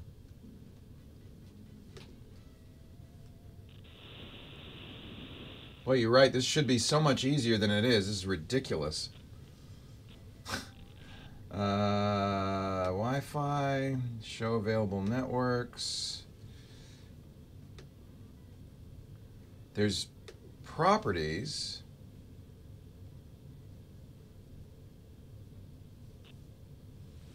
Well, you know what? This is ridiculously hard. Yeah, that's what. This is ridiculous. I've been so happy using the Chromebook ever since I got used to it and learned how to use the various, Oh, we don't have Johnny yet, but that's all right. I'll explain it. Hold on a second. Mas, I'll get to you in a sec here. Hold on. Normally, Johnny Jett would be joining us at this time, but he's busy traveling. He's a traveling man. He's in Huntsville, Alabama, at the space camp. I don't know, is he doing it or is he just visiting? I'm not sure, but he'll join us tomorrow at this time on the Tech Guy Show, and we'll talk about traveling better. Lots of questions for Johnny Jett I've been getting. Meanwhile, we're talking to Mas. Weird thing, he hasn't used, is it Windows 10, Mas? Yes. He hasn't used Windows in a while. He's been using a Chromebook, and life is so much easier in the Chromebook world. For instance, if you want to change the Wi-Fi password on a Wi-Fi connection, it's a simple thing to do. So, and I thought it was easy in Windows 10, and I'm looking, and it's not obvious. I don't blame you for being confused. So let's see. I think what you want to do, and part of the reason this is confusing is Windows now has not one but two control panels, always handy. If you right-click on the little Wi-Fi icon in the system tray and open the Network and Sharing Center control panel, let's see. You'll see the Wi-Fi connections. You click on it. One would think if you go to Properties, you could change the password, but no. This is insane. This is insane. You know what? You've been spoiled, as have I guess, because this is obviously a trivial thing to do on any other operating system. Why Windows 10 has decided to make this hard is beyond me. Yeah. So if I click on the Wi-Fi icon, boy, and if I haven't done this in so long, and if you doesn't look like you have a choice of forgetting it or anything. You could just, that's crazy. Now, the chat room's saying use the command line, which, of course, I would use the command line, but that's not going to help you, Mas, and it's certainly not something I want to do on the... You shouldn't have to use the command line. I guess that's the bottom line. So that's going... Yeah, so I'm looking... Manage hardware properties. All right. You know what? This is crazy. This is crazy. We will find this. Mas, keep listening. Somebody's saying go to Settings, Network, and Internet. I'm there. Wi-Fi, manage known networks. Okay, I don't see manage known networks. Let me see if I can find that. And then, this is embarrassing. Manage known networks and select SSID and forget. All right, I'm gonna figure this out. Apparently, there is a way. How about this one? Here's maybe something a little simpler. Windows key, Wi-Fi settings, change Wi-Fi settings. Okay.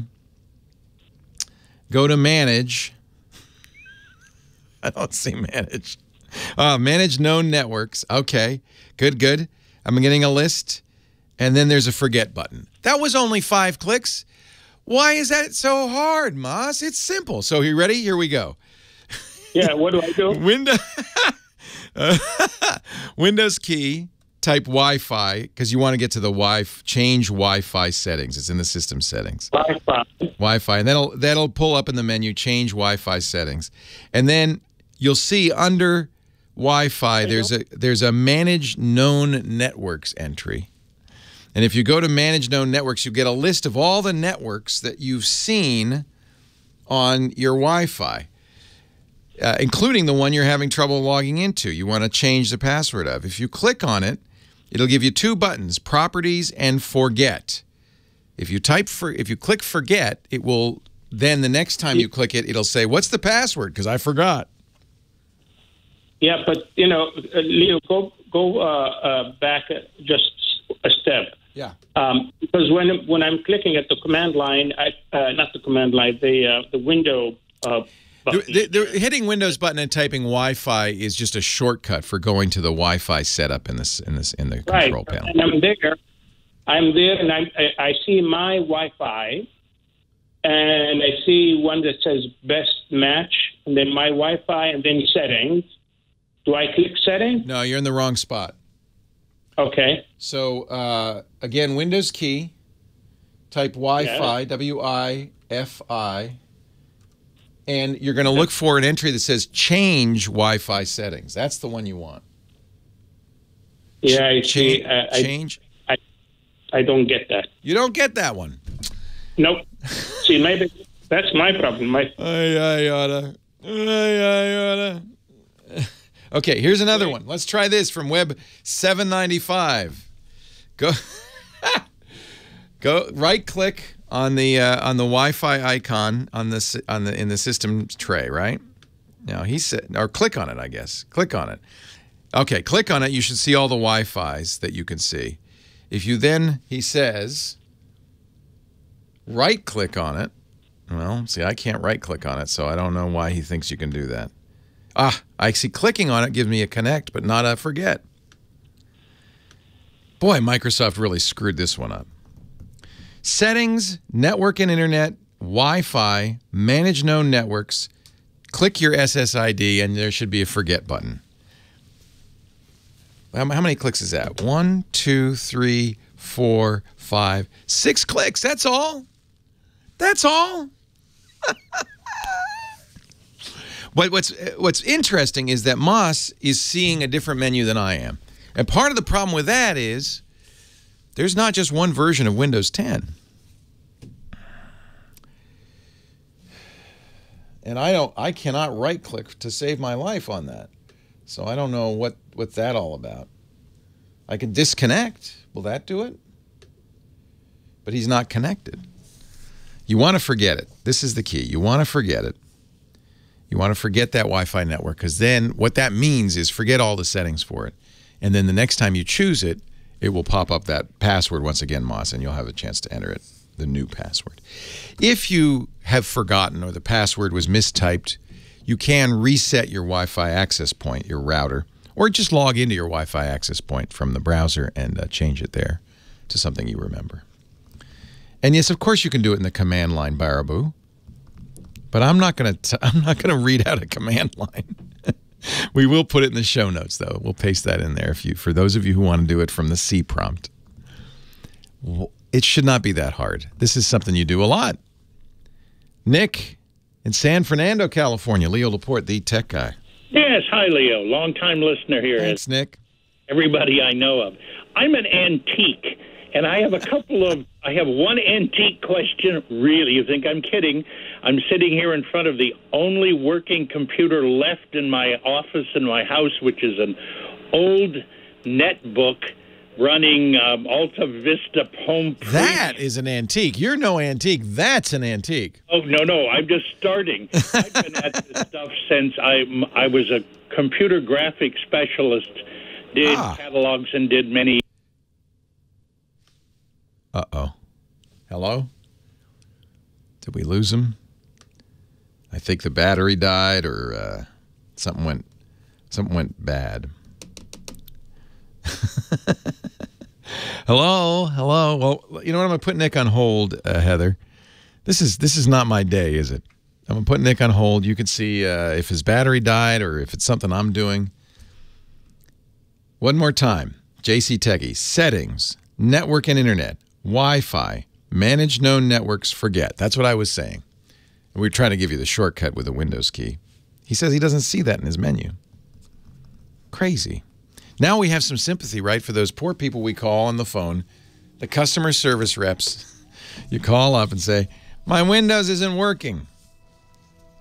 What fun, huh? 8888 Ask Leo. We'll see if we can get the antique. See if we can get Nick working again. I'll talk to Heather and see what's going on. He's got Windows Vista on a netbook. Whoa. Leo Laporte, the tech guy. So, here we go. Let's have some fun, shall we? Here's Windows 10. So. Oh, you know what? I'm on Ethernet, but that's okay. So you do this, press the Windows key, type in Wi-Fi. You want the best match, which is change Wi-Fi settings. Or you could just go to your control panel. I mean, you could do that too. Somewhere in here. Oh, forget it. The problem is there's two control panels, and this is the one for the simple control panel. It used to be so easy. Actually, this is the complicated control panel now, right? Can I do it from the network? Can I open Network and Sharing Center? Ugh. Internet options? Ugh. God, is that ugly. So this is what I was gonna show you, which is quite easy. We see Wi-Fi and then manage known networks. Here's all the networks, and I can click on that and I can press forget, and it just goes away. And now the next time I choose that, I'll have to type in the password. Click on this, forget. Click on this, forget. Actually, there's quite a bit of stuff I should. Click on this and forget. Click on this and forget.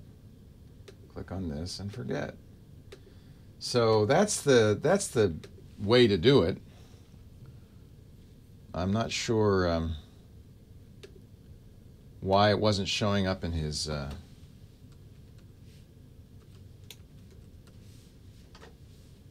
why he wasn't seeing change Wi-Fi settings, but that's the way to do it. It's not immediately obvious. Then there's Wi-Fi. Yeah, mine's off, but even if it's on, you should see Manage Known Networks. You can hardly see that, I know, I'm sorry. Manage Known Networks, it's right there. There's the known networks, and when you click on one, you can forget it.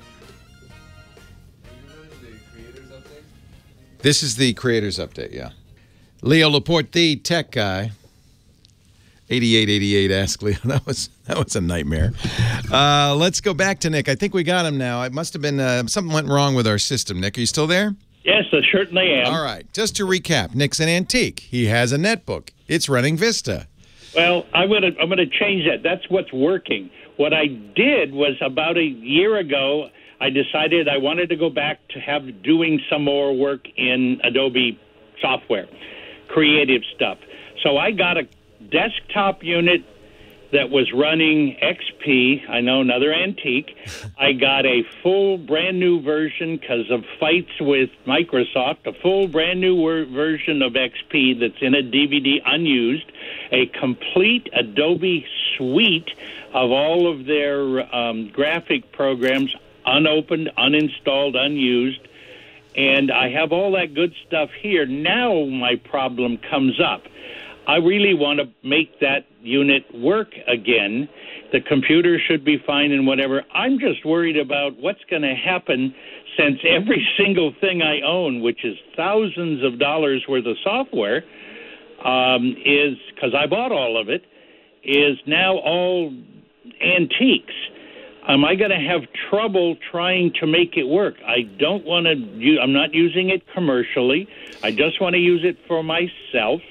Here's what's different between digital technology and I don't and even care if they ever update anything, because it will work as is for what I want to do. But am I going to have a problem with all this antique software? Here's what's different between software and actual antiques. If you go to an antique store and buy a butter churn and put some heavy whipping cream in there and churn it, it'll turn into butter. It'll work still. Digital technology, not so much. So here, yes, it will all work. It will, in fact, it'll work exactly as it did when you first got it. The one catch might be authentication servers, copy protection. Both Adobe and Microsoft have copy protection where it goes out to what is called an authentication server. And it says, what's your serial number? And you enter your serial number, and then it goes, okay, you can use this copy, but don't try to use it anywhere else. Assuming that those authentication servers are working for both your Adobe products and Microsoft Windows, and I think they are, you should have no problem. Here's the only negative, and the reason we tell people not to use XP and now Vista, is all versions of Windows have a life cycle. There is a point at which they reach end of support, the end of life. They're not going to be supported any further, which means it will no longer receive patches and, more importantly to you, security fixes. So if you do not connect that Windows XP computer to the outside world, no problem. It's fine. It'll work exactly as it did back in 2005. And so will the Adobe software and so forth. You'll have to connect it to the internet to authenticate it. After that, you're fine. And periodically, every 30 days or so, you might have to reconnect to the internet. Truthfully, even having it just connect to the internet is probably fine. Make sure you apply all the XP patches that are available.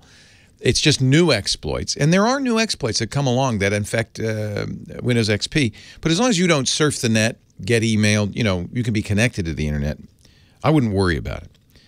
Vista and XP are now out of life. They're not going to be updated by Microsoft, even for critical security flaws. And as you know, there are some. I wouldn't worry about it.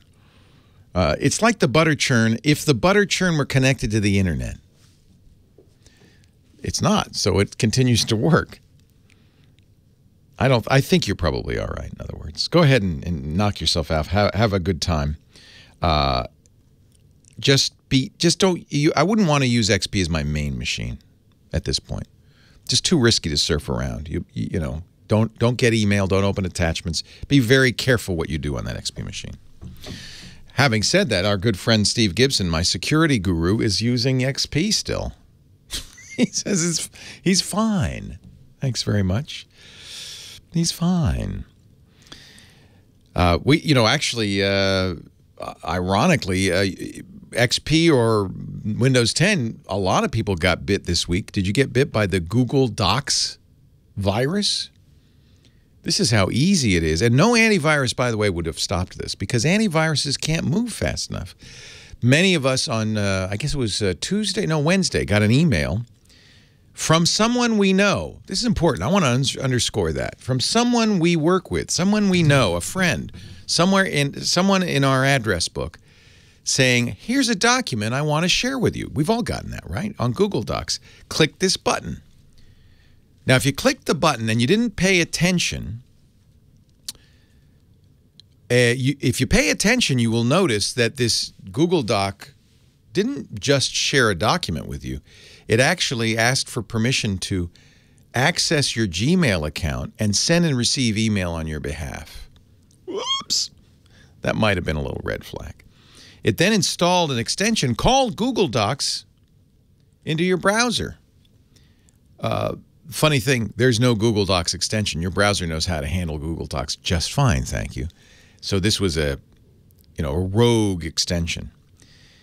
People who did click allow found that the little extension immediately went to their Gmail, got all the names and addresses of all their contacts, and emailed all of them saying, I've got a document I want to share with you. It came from you. And, of course, they like you. They know you. You would never do anything to harm them, so they clicked it. And then it got sent out to everybody they know, and everybody they know, and everybody they know. You could see how quickly this spread across the Internet, probably tens of millions of infections. As soon as Google learned, it did the one thing that anybody could do, which is disabled that extension. It prevented it from working anymore. And if you go into your browser extensions and you see one called Google Docs, you might want to delete that because that's it. If you did get bit by this, you might want to send no, I wouldn't bother. You could send a note to all your friends saying, hey, don't click this link, but it's too late. They either did or didn't. And even if they did today, nothing bad would happen because of Google discontinuing it. So many universities and schools that use Google Docs got hit by this. A great many journalists got hit by it. Tech journalists, I did not, but a great many did because people share documents with us all the time saying, hey, I've got a scoop for you. Can you imagine? I mean, talk about explosive, geometric growth. It's like that old ad, right? I told a friend, then they told two friends, and they told two friends. Everybody in your contact list got that email. So, how do you prevent against something like that? Well, that's pretty tough, right? You've heard me say don't open attachments from people, but this wasn't an attachment. I have said be very careful about links in email that you click or links in messages, but this was, looked like legitimate in every respect, looked like a legitimate link. It even sent you to Google and asked you to log into your Google account for permission. The way you could have protected yourself is if you read the permissions it was asking for, which nobody does, but if you read those and make that a habit. What does this want to do? It's more than just let you read a document. It said, I want access to your Google Mail. That should have been a red flag. But everybody, we all click, click, click, click, click. Nobody pays attention. If your Chrome, plus 4DB in the chat room, says, my Chrome has a Google Docs offline extension, that's not quite the same. It won't say Google Docs offline. It will just say Google Docs, but there is no Google Docs extension. There may be an offline extension. That's something different. But I don't know how you fix. I mean, I guess be suspicious. Be suspicious. Read carefully before giving people permission. That's a good one. And this wouldn't have been mattered if Nick, if you're using Windows XP or Windows 10. Did everybody? And by the way, an antivirus probably wouldn't have stopped it either. And certainly none did because it spread so fast. 8888 Ask Leo. Caleb on the line from East Vale, California. Hi, Caleb. How you doing? Welcome. Hi, Leo. I guess I'm looking for some guidance. Okay. I'm tired of buying laptops. They don't age well, and I like to be able to upgrade and stuff. So I'm looking for a portable desktop solution. And right now, I'm looking at a lot of mini ITX boxes and things because they're getting pretty powerful now. Yeah, they're really amazing. These little, and the NUCs, the NUCs, new unit of computing, very small, very powerful. Yeah.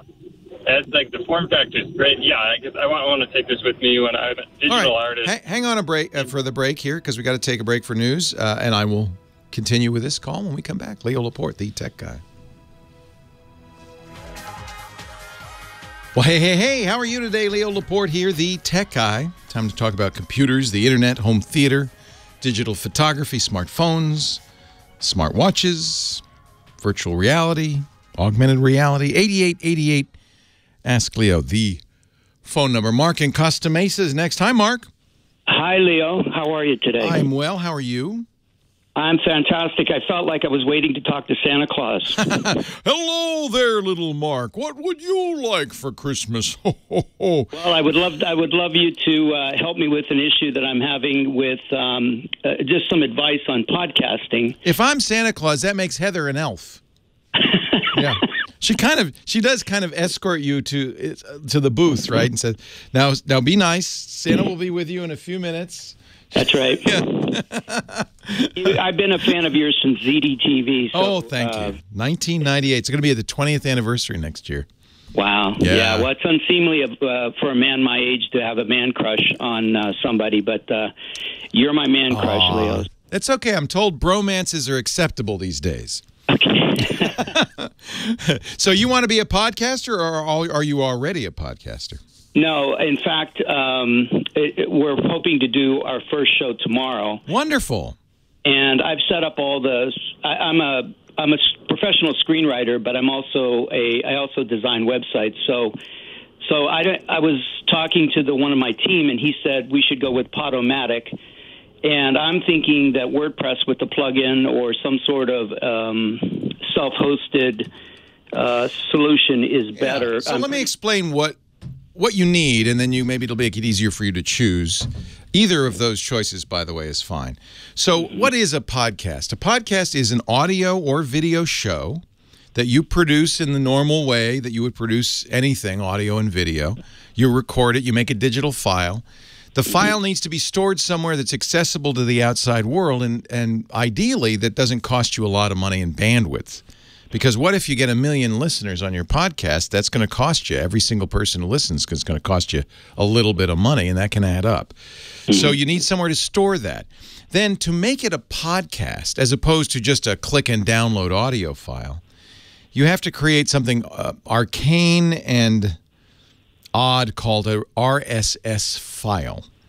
RSS stands for really simple syndication. It is a format still widely used, and it is the key to what a podcast is.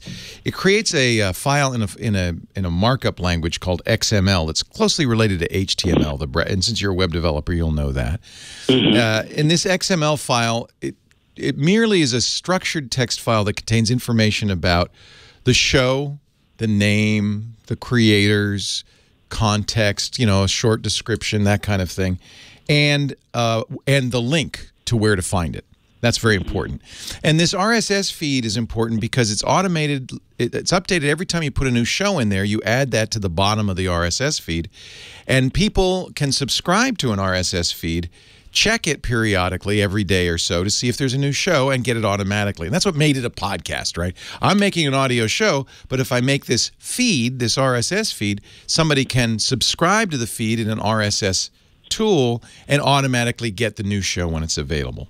So what Podomatic does, what the WordPress plugins do, is create that feed based on the posts that you make. If you're doing it on WordPress, based on your posts. So you're using the podcast plugin for WordPress. When you do a new show, you'll write up a post, and the plugin will then take the information it needs from that post and make an RSS feed which somebody can subscribe to.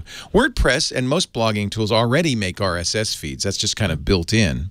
But the podcast RSS feed is kind of special. And to further complicate matters, when Apple decided to support it in iTunes, they added all these new features that aren't part of the regular RSS specification.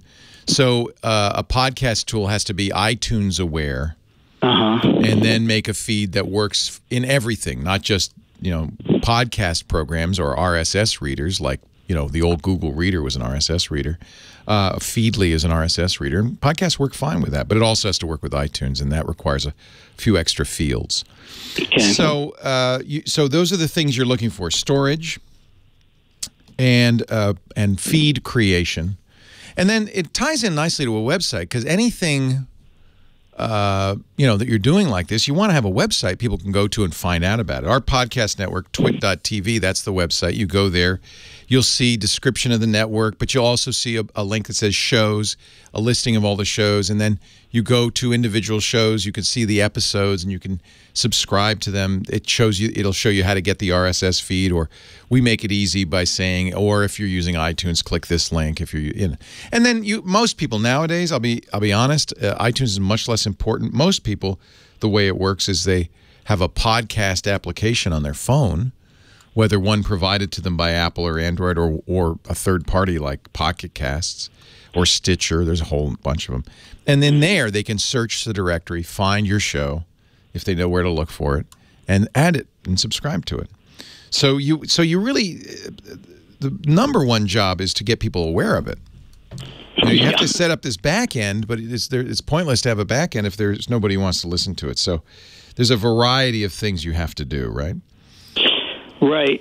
One of the hesitations was the, if all things go well and it's well received and people listen to it, would Podomatic be a better choice than a WordPress plugin to give to people who might want to sponsor the show down the road, or would? Oh, well, then now we're getting a whole new bunch of requirements. If you want to make money on a podcast, that's another kettle of fish. I would worry first about making it as big as large an audience as possible. Until you have tens of thousands of listeners, you're not going to get an advertiser. Okay, well, that'll take a while. Yeah. Anything less than that, nobody's going to look at you. It's just too much trouble. Right. And you're not going to make much money because it's too few listeners. There are plenty of ad agencies that buy podcasts, and that's become very easy. We sell our own ads, but we also work with maybe a dozen agencies that do podcast advertising that will contact us and say, we've got, well, as an example, WordPress is a sponsor. So their agency contacted us and said, WordPress wants to buy ads. And so then you go through this whole process. So that's another whole nother dimension. Right. Yeah, worry first about building an audience. Do it because you love it. What's it going to be about? Script writing. You know what? You should do very well. Yeah, I've been a professional script writer for 20 years, and I teach script writing, so I'm trying to pass on some of that knowledge, but also just get a promotional tool. Well, and that's another thing I would recommend. If you can make money in another way, but use the podcast to promote yourself, that's a much more straightforward thing than trying to sell advertising. Advertising can come. We make quite a lot of money on our advertising, but I've been doing this for a long time, as you know. Yes, yes. I would also look at Libsyn, Libsyn. Okay. They're another company that does the hosting. Hosting is the toughest one. The nice thing about YouTube is you don't pay anything for it. The bad thing is it's video. Yeah. Well, this is going to be audio only for a while until we can get our act together. Much easier. Yep. And as far as bandwidth, I have a reseller account with a hosting company, so I have enough bandwidth and all that. Okay. So. Well, you might be surprised if you take off. Well, that would be a happy problem to have, Leo. Yes, I know. Spreaker, Spreaker, is another company that does this, like Libsyn, like Podomatic. Okay. You probably should look at all of them. I tell you, it does help to be on one of these platforms. It'll reassure advertisers a little bit. So down the road, it isn't a bad thing to do. But you definitely want that website. Yeah, it's already up and ready to go. But the question was, where do we host the shows? Do we host them in both platforms, or do we just pick one spot and then your feed will go directly to it? You don't want multiple locations. You just want one. Okay. All right. Well, thank you so much. Hey, good luck. What's the name of it going to be? Yeah. Huh? What's the name? It's Plot Points. Plotpoints.com. Plot Points. I like it. Plotpoints.com. Leo Laporte, Big Tech Guy.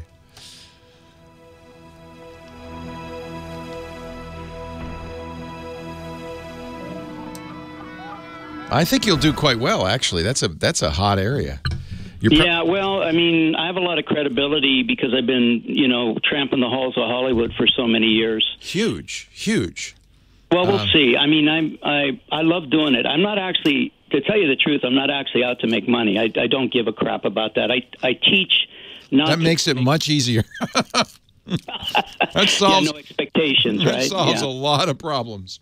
Yeah, so no, it's a couple of my students approached me about it, and I thought it was a great idea. And they're my production staff. There's two of them. One's a tech, kind of a techie guy. He's got the equipment. The other one's got some good generalized knowledge, and then I've got the other stuff, which is how do you write a script? What do you do? What's Hollywood like? That kind of stuff. So get a good host to work with you. It's very hard to do a show by yourself. Right. It's much easier if you've got somebody who isn't an expert in the field but knows how to do a hosting, which is what I do, right? And then interviews you or talks to you or has a conversation with you. Yeah, my original idea. Well, first of all, one of the students is going to be my co-host, and she's a very lovely lady, and she knows a lot about movies and animation and stuff. Perfect. But and then part of your audience, by the way, is not necessarily people. Well, almost everybody has a script in them, right? So, but it's also movie fans are fascinated by the whole process. Yeah. Yeah, well, that's what I'm hoping for. Is again, we're going to do it. We're going to do it on the cheap, on the fly, see how it goes. For right now, it's not going to be live. We're going to do dead radio instead of live radio, and so we're going to post it after the fact because we don't really know what we're doing. We're flying blind. Yeah, I didn't do live at first either. The live really is hard. Yeah, you do it well. You do it. Well, you're effortless. That's my broadcast background. I've been doing live radio for 40 years, so right. I prefer. That's the other thing I'm missing is that great. Oh, you sound fine. You know what? If you sounded too good, nobody would believe you were a screenwriter. Right? Probably. You sound like a human. That's the beauty of podcasting. It's not, and your voice isn't annoying. It's bad if your voice, but you don't. You sound fine. You sound like a normal human with a pleasant voice, and that's all you want. You don't want an announcer voice. No, I do want an announcer voice. One of these days, that's all right. I want to be a screenwriter, so there. Well, you know what? You're just a great resource. I love hearing you. I've been in tech for a long time, and it's a lot of fun. My passion is writing, but my secondary passion is tech. So it's funny because I hear from a lot of names in Hollywood all the time because many, especially movie actors, have lots of downtime. And so a lot of them are gadget freaks. They've got some discretionary income. They've got a lot of free time. Yeah. Well, I definitely am. I love the virtual world, and I love the digital world, and computers too. I enjoy putting together hardware and stuff. Yeah, it's fascinating. That's why I really enjoyed seeing ZDTV when it came out. Yep. It was like a dream come true. A whole channel dedicated to tech. Wow. I was just talking to somebody about that. At the time, it was still new enough that we were validating to people. People, said, "Oh, something for me." Absolutely. Yeah. Now everybody, it's less meaningful. So I'm still coasting on the goodwill I earned 20 years ago. Oh, come on, Leo. You earn goodwill every day. You're a great guy. I appreciate all your time and your good spirits. Thank you so much, Mark. Good luck. All right, thank you very much. Right. I hope to call you again sometime in the future. Yeah, tell me. You call me and say, "All right, I'm ready to sell ads. We got 100,000 listeners. What do I do next?" Okay, I'll contact you at the point of never. I look forward to that. Take care, Mark. Take care. Bye. Leo Laporte, the tech guy. It's cool. I was just looking at Mark's show, the Plot Points Podcast. Plot Points Podcast. That's cool. Plotpoints.com. Podcasting is interesting because it's very easy to do. It's been around since 2004. That's when I started my first podcast, and when podcasts really started coming out in the late fall of 2004. So it's 13 years. And they kind of operated under the radar for a while. And then there were some very well-known podcasts from National Public Radio folks. And, a couple of years ago, all the newspapers started writing articles about podcasts like they just discovered them. Or if they didn't just discover them, they'd call it a renaissance. And it was a little hurtful to people like me who've been doing them for 12 years. Renaissance, really? Okay, well, I'm glad we're back. I never really went anywhere. Caleb in Eastvale, California. Leo Laporte, the tech guy. Hi, Caleb. Hey, Leo. Thanks for taking my call. My pleasure. Yeah, I had a question about. Oh, yeah. I'm sorry. Yes. Oh, I apologize. I had to put you on hold and I forgot. You're very patient. You're fine. Darn it! I fine. didn't hang up. No, I'm just glad. We were talking about last I remember we were talking about little form factor computers. These mini ITX. That's sort of what I've been looking around for stuff that's portable. I can take with me. I'm a 3D artist and I guess digital artist. So what do you work in? You work in 3D Studio Max or? With Maya, Autodesk. Maya. So Maya is a pretty heavy-duty program. Yes. You need some horsepower. Yes. In general, these mini ITX and NUCs are using motherboard graphics, the graphics the Intel chip comes with, as opposed to discrete graphics from an NVIDIA or an AMD, external Radeon card. That may be enough for Maya. I don't know. Worst case, it's going to be slow. Pretty hard.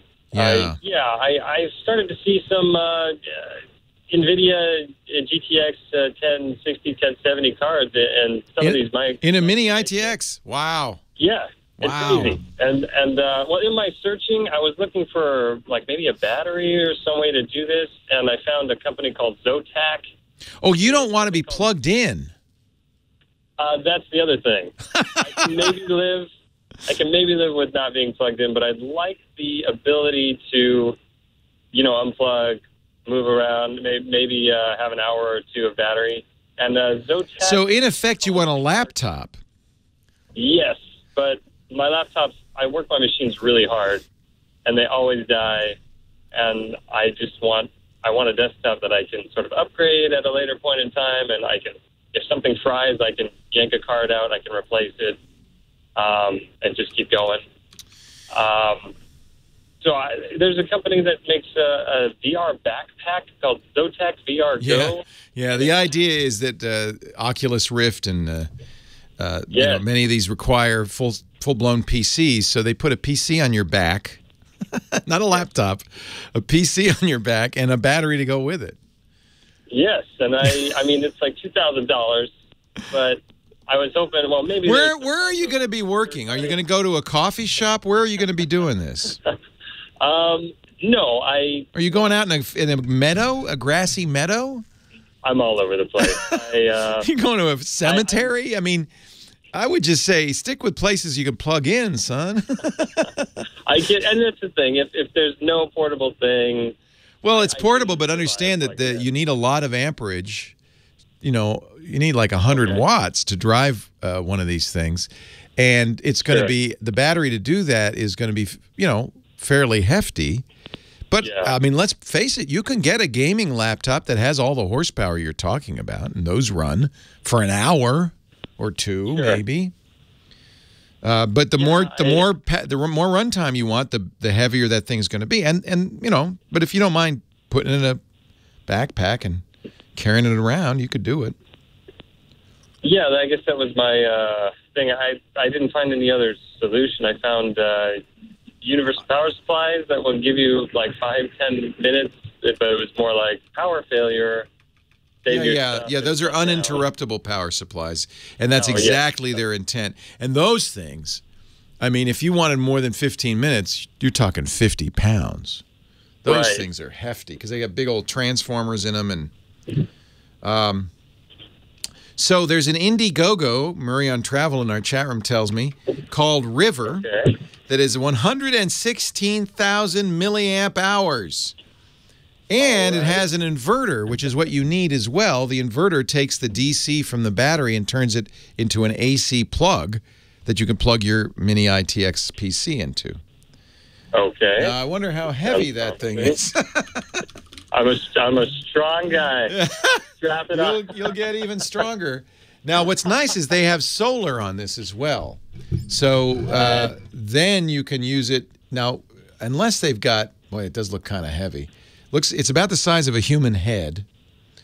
412 watt hours, which is pretty significant. Total output 500 watts. You could run a desktop PC off this thing. And then, wow, they're selling it. It's only $500. Okay. That looks pretty good. They raised $500,000. They were trying to get 30,000. So they did all right. There's obviously, you're not the only one who wants to do this. Now, to do solar with this, you'd have to have a larger solar array than would, you'd have to have a separate solar array. But you can buy folding. So, for another $200, they sell a solar charger. You could buy one that you'd unfold. Then you could sit out in your meadow. It wouldn't keep up, but you could take a nap and then go back to work. They claim it'll. Go ahead. I may be going back for a master's degree, so I was thinking of lugging. Can I take this to class? And this looks perfect. I'll be honest with you. This looks awesome, and they are in production. You can get it now. Wow, it's called River, your mobile power station and solar generator. It's not small. Like I said, it's about the size of a human head. Oh, that's smaller than some of the stuff I was looking at. Yeah. Well, I wonder if they say the weight anywhere. This thing. Or you could just buy a Tesla. Often I think of the Tesla as being just a giant rolling iPhone charger. This is pretty impressive that they were able to make this. I'm still looking for the weight. They're not spending a lot of time talking about this. I'm going to guess it's 20 pounds, but sure. Yeah. But that's not undoable. No, I could throw it in a backpack. Comes with another concern. Go ahead. If I'm moving this thing around a lot, am I going to be in danger of damaging my? I don't know, any of my. You're going to get a case for. You're going to get a case for your PC. Yes. That'll protect it a little bit, and you could get a hard shell case. The biggest challenge is going to be the monitor. I'm thinking of. I have like a Cintiq, one of the smaller ones. Or, So get it. Yeah, get it one of those hard shell cases photographers use that's big enough to have foam insert for the PC and your Cintiq. It's only 11 pounds. Heck, get two. Leo Laporte, the tech guy. Wow. I'm liking this. Now I want one of these. I could do the show from the meadow. I like this. Thank you for. That's really amazing. So for $749, they're selling it plus a 50-watt solar charger. My experience with these kind of portable solar chargers is they don't charge very fast, but. Sure. Yeah. I don't even need the solar charger. It'd just be like extra on top. What you can do is you can figure out from the watt hours. You need to figure out what the draw is of the various devices. The computer, the mouse, the monitor, and you could figure out how many hours you'd get out of this. You'd probably get 4 or 5 hours, at least. That would be more than enough. Most of the Are you going on movie sets? Where are you going with this? I work at home. I teach 3D animation at Cal State Northridge. I'm probably going to have to go back to school for a master's degree, so I'll be lugging it around there. I just got accepted to USC for their interactive media. Wow! Congratulations. Oh, thank you. That's exciting. Yeah, I'm super amped, but now I'm like, I need a computer again because my laptop is just.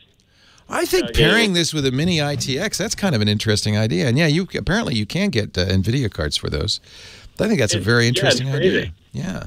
I even saw one case, but they're all sold out where it has a handle on top, so you can just carry it around like a briefcase. But they're sold out everywhere, so I'm going to have to keep looking for. This has a handle. Go look at this. This has a handle. It's beautiful. Oh, the river thing? Yeah. I got to go look it up. It's awesome. Sounds fantastic. It's like a little mini vacuum cleaner or something, that you carry around. I think this would be perfect. And this, what I'm curious, this solar panel probably take all night to charge, and unfortunately you need the sun, so take all day to charge. Right. Yeah, this is good. Somebody else is saying you could bring a Honda 1200 gas generator.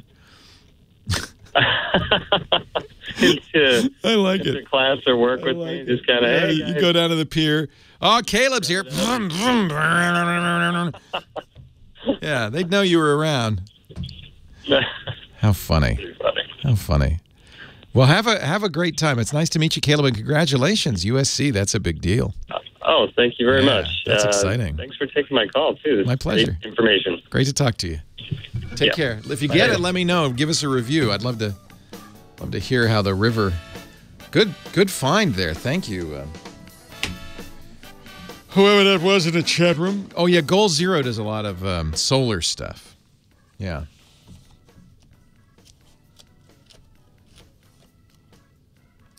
Yeah, the Microsoft games.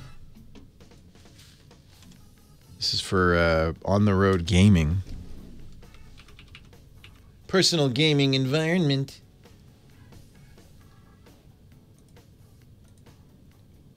Comes with it's for an Xbox. I'm not a dork. I'm not a dork. It's also 11 pounds, but how many watts? Oh, it comes with a monitor too. Microsoft GAMES.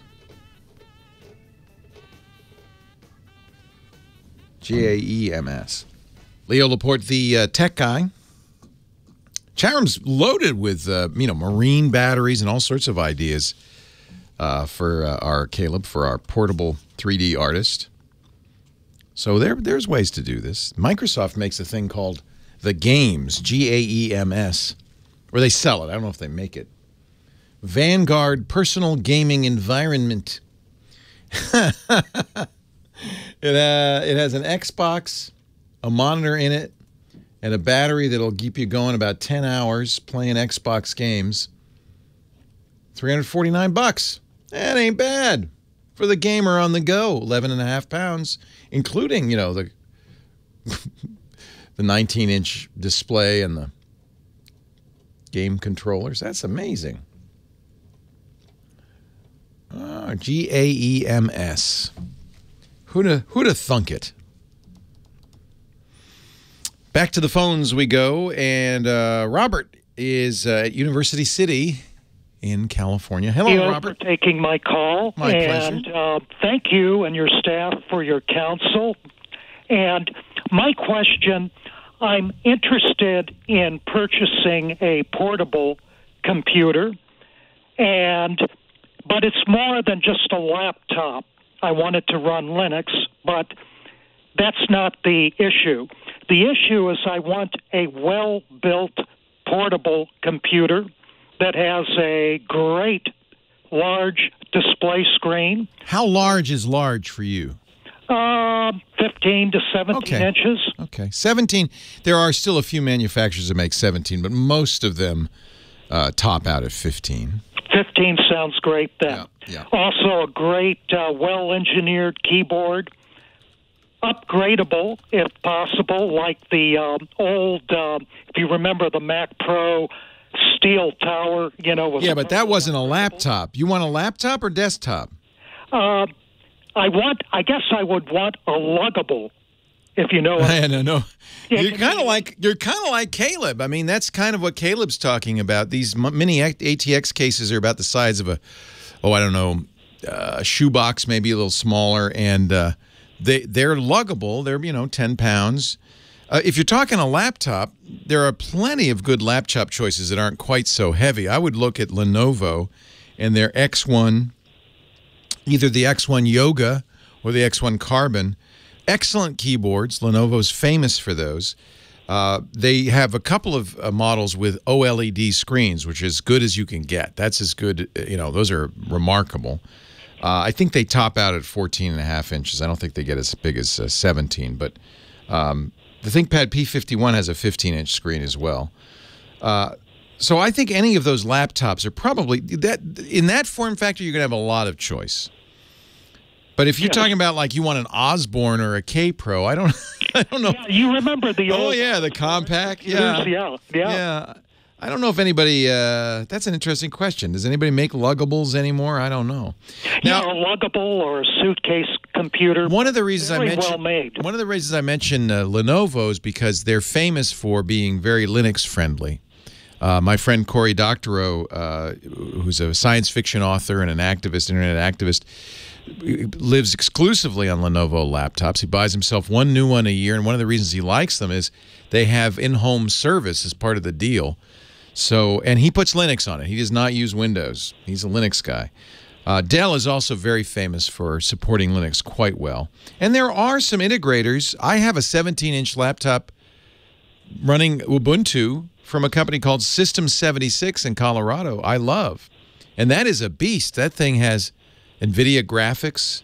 It comes with Linux pre-installed. Beautiful 17-inch screen, no touch. But Linux, you know, isn't really touch-friendly particularly, so I don't think that's a problem.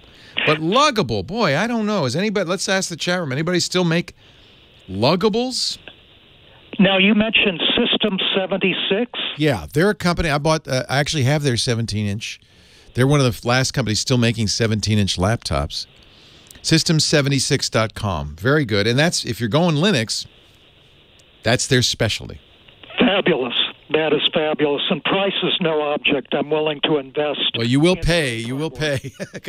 But I tell you, I have their Oryx, ORYX. That's the one that comes in 17-inch, and that thing's a beast. It is, you know, it's fair to call it a luggable, even though it's in a laptop form factor. It is a beast. Oryx, ORYX. Yeah, from System 76. Yeah, I like them a lot. I've been very happy with their customer service because they are an Ubuntu integrator. They work closely with Ubuntu, upstreaming patches and fixes, and all the drivers. Everything works perfectly because that's what they do. They are reselling, as most Linux integrators are, laptops made by other companies. In this case, I'm told by the chat room, a company called Clevo, C-L-E-V-O, or Clevo. And so the Oryx is a Clevo, which is branded. A number of companies sell these. You could probably find the exact same laptop somewhere else. The reason I like System 76, though, is they really put the work into making a good Ubuntu laptop. I think they'll be one of the first Linux integrators to start designing their own laptops. You have to get to a certain size before it makes any economic sense to do your own laptop design. And they've announced that coming this summer, they're going to release their first internally designed laptop, which will be very interesting to see. So apparently there are still luggables. What do we call them? Transportables, I guess, is the modern word. There is apparently a Dell 20-pound laptop desktop hybrid. Oh, this came out 10 years ago. I don't know if they're still making that. So the XPS M2010 came out in 2010. So maybe that's not that's not the one for you. Now, if you got a Humvee, just mount it in there. Wow. We have an Osborne in the basement. Oh, we don't have a basement anymore, so I guess the Osborne's gone too. It was so old that all the rubber on the hinges and the mounting was all decaying. It was really an antique. Daryl on the line from Queens. Hi, Daryl. Hi, Leo. How you doing? I'm well. How are you? I'm fine. I've listened to you for 20-some-odd years from your corporate help days. Oh, bless you, Daryl. Thank you. And I need some help with my personal computer, as it were. You remember. You remember. And you remember the other line, it's not your fault. Yeah, I know. Listen, I have my wife bought me a Lenovo IdealPad. Very nice. About 2 years ago. It feels like 200 probably. 2 years in laptop. Yeah, it's about 200. Right. So they give you that recovery partition key and all that other kind of stuff.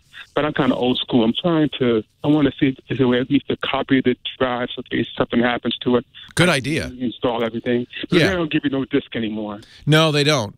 Usually, and I'm pretty sure Lenovo does this, usually they'll give you a program that will make recovery disks. That's the new way of doing things. So check and see if there is a recovery disk creation tool. I don't remember what Lenovo calls that. But that will make... It's here. What you'd like to do, any modern computer, you'd like to put it on a USB key. That'd be the best way to do it. Not burn CDs or DVDs, but put it on a USB key, because then you can boot up and install it. It's faster, more compact.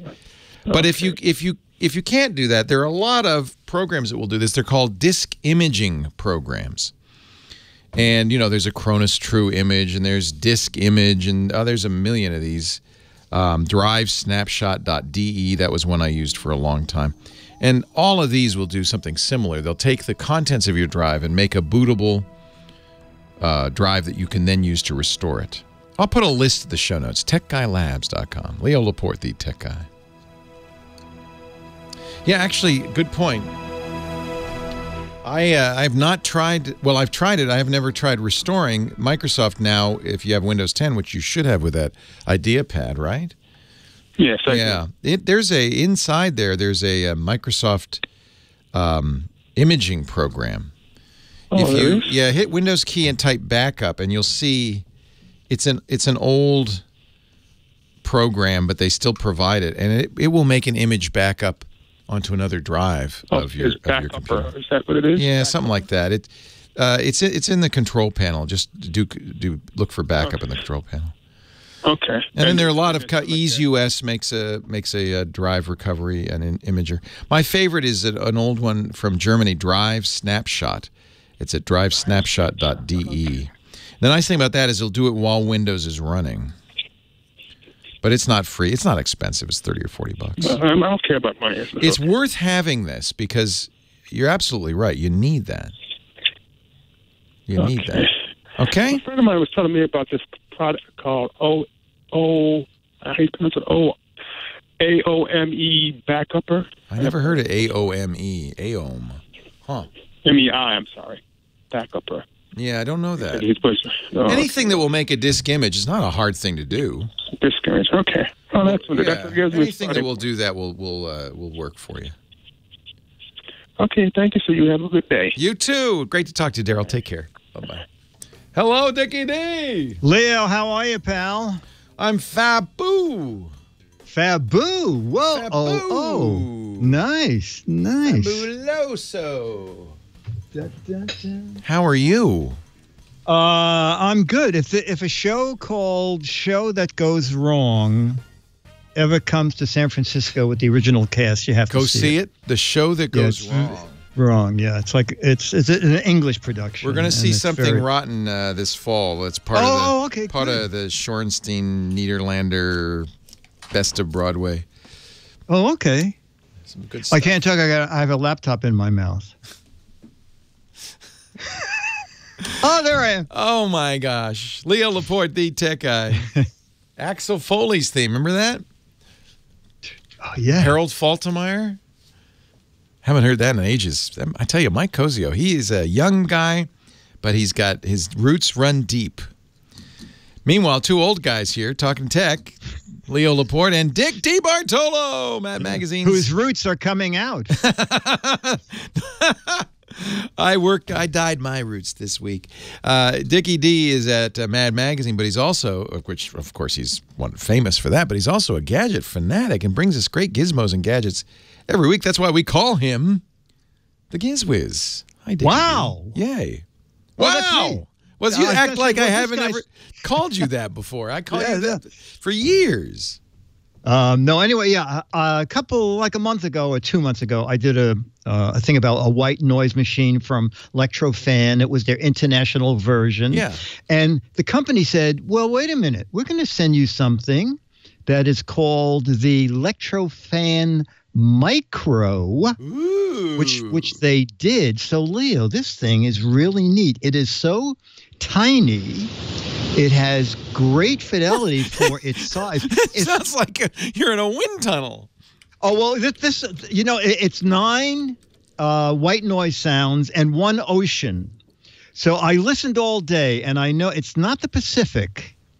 And it's not the Atlantic, because I went down there on my boat and I compared them. I believe it is the generic.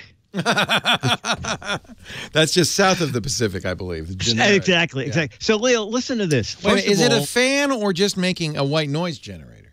It's a white noise generator. It's not blowing air. No.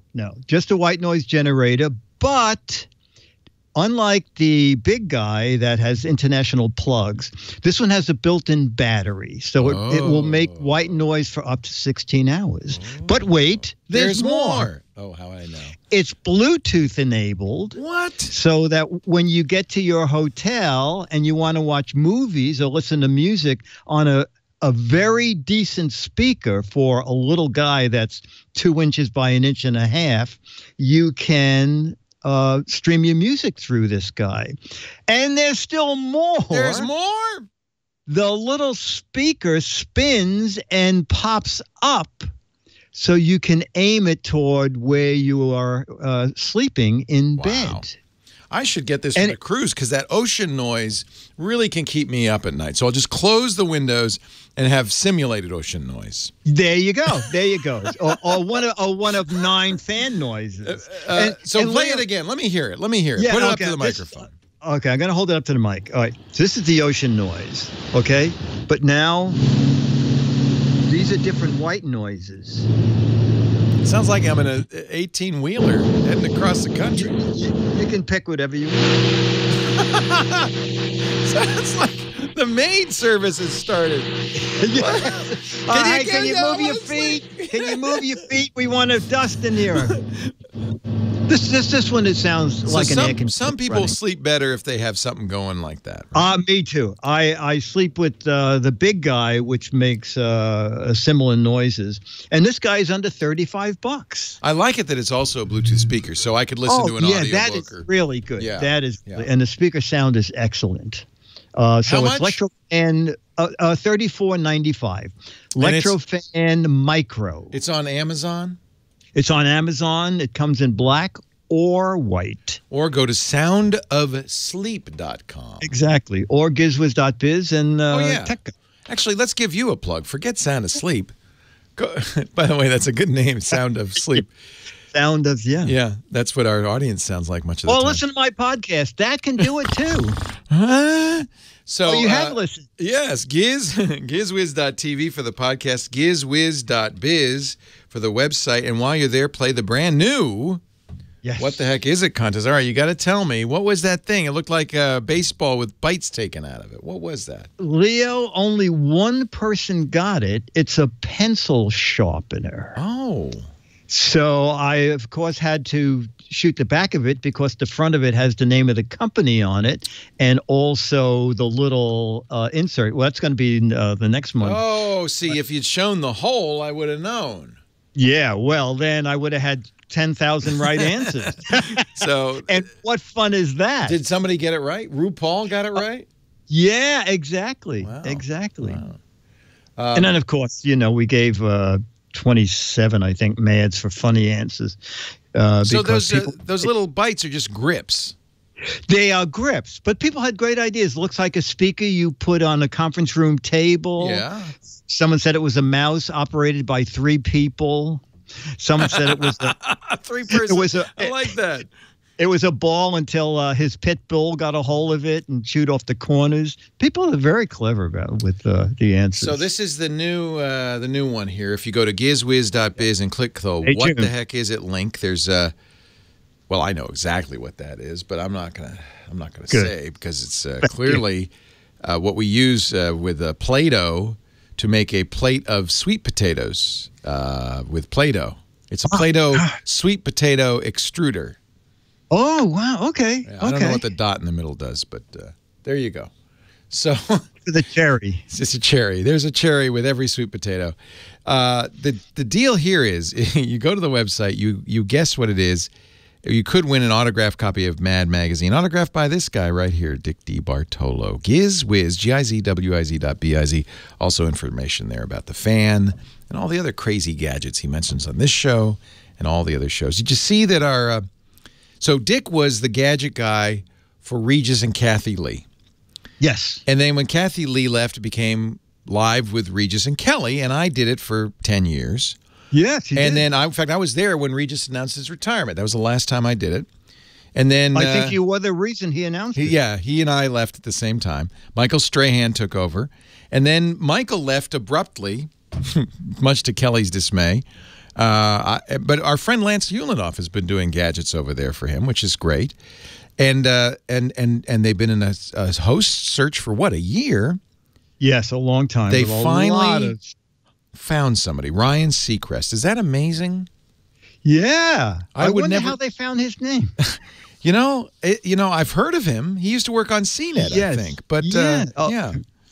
I think what happened was he never left the ABC studio after New Year's Eve. I heard he was bunking there. Yeah.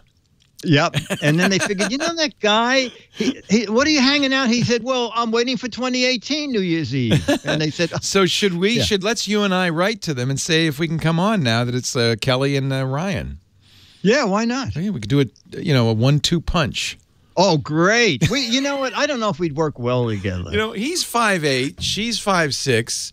It'd be Land of the Giants if we were on that show. It'd be great. It'd be great. Thank you, Dickie D. Okay, buddy. All right. I'll see you next week. See you soon. Thank you to Heather Hammond, the phone ranger. She's been doing great work here, preparing people for their appearances. We'll see you next week. Thank you to Mike. She's going, call me. Doesn't work on the radio. Call me. Thanks to Michael Cozio, too, our musical director. Spinning the discs. Thanks to you, most importantly, for joining us. Remember, everything we talk about is online, and it goes on all week long because we have a very active bunch of commenters, and we appreciate that, at techguylabs.com. No charge. No charge. It's wide open. techguylabs.com, and I'll be back here next time, and I hope you will, too. Leo Laporte, the Tech Guy. Have a great Geek Week. Well, that's it for the Tech Guy Show for today. Thank you so much for being here. And don't forget, it's just the tip of the iceberg. We do nearly 30 shows on the Netcast network. It's called TWIT, T-W-I-T. It stands for This Week in Tech, and you'll find it at twit.tv, including the podcasts for this show. We talk about Windows on Windows Weekly, Macintosh on Mac Break Weekly, iPads, iPhones, Apple Watches on iOS Today, security on Security Now. I mean, I can go on and on and on. You even get your daily dose of tech news with Tech News Today. And, of course, the big show every Sunday afternoon, This Week in Tech. You'll find it all at twit.tv. And I'll be back next week with another great Tech Guys show. Thanks for joining me. We'll see you next time.